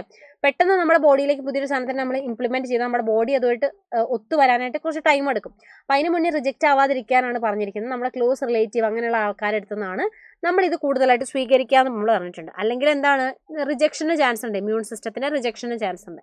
ഇതാണ് ആ ഒരു ഡയഗ്രാം. നമ്മൾ നേരത്തെ കണ്ട ഹീമോ ഡയലൈസറിൻ്റെ ഒരു ഡയഗ്രമാണ്. ഇനി നമുക്കൊരു 2 ക്വസ്റ്റ്യൻ കൂടെ ചെയ്ത് കഴിഞ്ഞാൽ നമുക്ക് ഈ ക്ലാസ് വൈൻഡ് അപ്പ് ചെയ്യാം. നോക്കിക്കേടാ, find out the suitable term for the disorders. Accumulation of urea and blood. എന്താണ്? യൂറിയ കൂടുമ്പോൾ യുറീമിയ ആവുന്നു അല്ലേ. ഇനി എന്താണ്? Insoluble mass of crystallised salts in kidney stone തന്നെയാണ്, അല്ലെങ്കിൽ renal calculi. Surgical method for the correction of renal failure. Surgical method എന്ന് പറയുമ്പോൾ നിങ്ങൾ എന്താ ചെയ്യേണ്ടത്? കിഡ്നി ട്രാൻസ്പ്ലാന്റേഷൻ ആണ് കേട്ടോ. ഇനി ഗ്ലോമറുലസിന്റെ ഇൻഫ്ലമേഷൻ കാരണം ഗ്ലോമറുലോ നെഫ്രൈറ്റിസ് ആണ് അതിന്റെ ഡിസോർഡർ എന്ന് പറഞ്ഞാൽ. അടുത്ത ക്വസ്റ്റ്യൻ നോക്കിക്കേ, write the function of renin. Renin എന്താണ് ചെയ്യുന്നത്? ആൻജിയോടെൻസിനോജനെ ആൻജിയോടെൻസിൻ 1 ആക്കി മാറ്റുന്നു അല്ലേ. യെസ്. എന്തിനു വേണ്ടിയിട്ടാ? GFR കൂട്ടാൻ വേണ്ടിയിട്ട്. ANF എന്താണ്? എട്രിയൽ നേട്രിയൂററ്റിക് ഫാക്ടർ ആണ്. വാസോ ഡൈലേറ്റർ ആയിട്ട് ആക്ട് ചെയ്യുന്നുണ്ട്. ബ്ലഡ് വെസൽസിന്റെ തിക്നെസ് കൂട്ടിക്കൊണ്ട് എന്താണ്? യെസ്, ബ്ലഡ് ഫ്ലോ കൂട്ടുന്നു എന്നാണ് പറഞ്ഞിരിക്കുന്നത്. therefore decreases the GFR. Explain the roles of lungs, liver in the elimination of excretory waste. Lungs എന്ന് പറഞ്ഞാൽ നോക്കിക്കേ, ഏകദേശം 200 ml/min ഓഫ് കാർബൺ ഡൈ ഓക്സൈഡിനെ എലിമിനേറ്റ് ചെയ്യുന്നുണ്ട്. യെസ്, അതുപോലെ ലിവർ ബൈൽ സെക്രിയേറ്റ് ചെയ്യുന്നുണ്ട്. അതിലൂടെയാണ് നമ്മുടെ ഡ്രഗ്സ്, സ്റ്റിറോൾസ് അങ്ങനെയുള്ള സാധനങ്ങൾ കംപ്ലീറ്റ് എന്താണ്? എലിമിനേറ്റ് ചെയ്യപ്പെടുന്നത് നമ്മുടെ ബൈലിലൂടെയാണെന്നാണ് പറഞ്ഞിരിക്കുന്നത്. അപ്പോൾ ഇത്രയേ ഉള്ളൂടാ നമ്മുടെ എക്സ്ക്രീറ്ററി പ്രൊഡക്ട്സ് ആൻഡ് എലിമിനേഷൻ എന്ന് പറഞ്ഞ ചാപ്റ്റർ.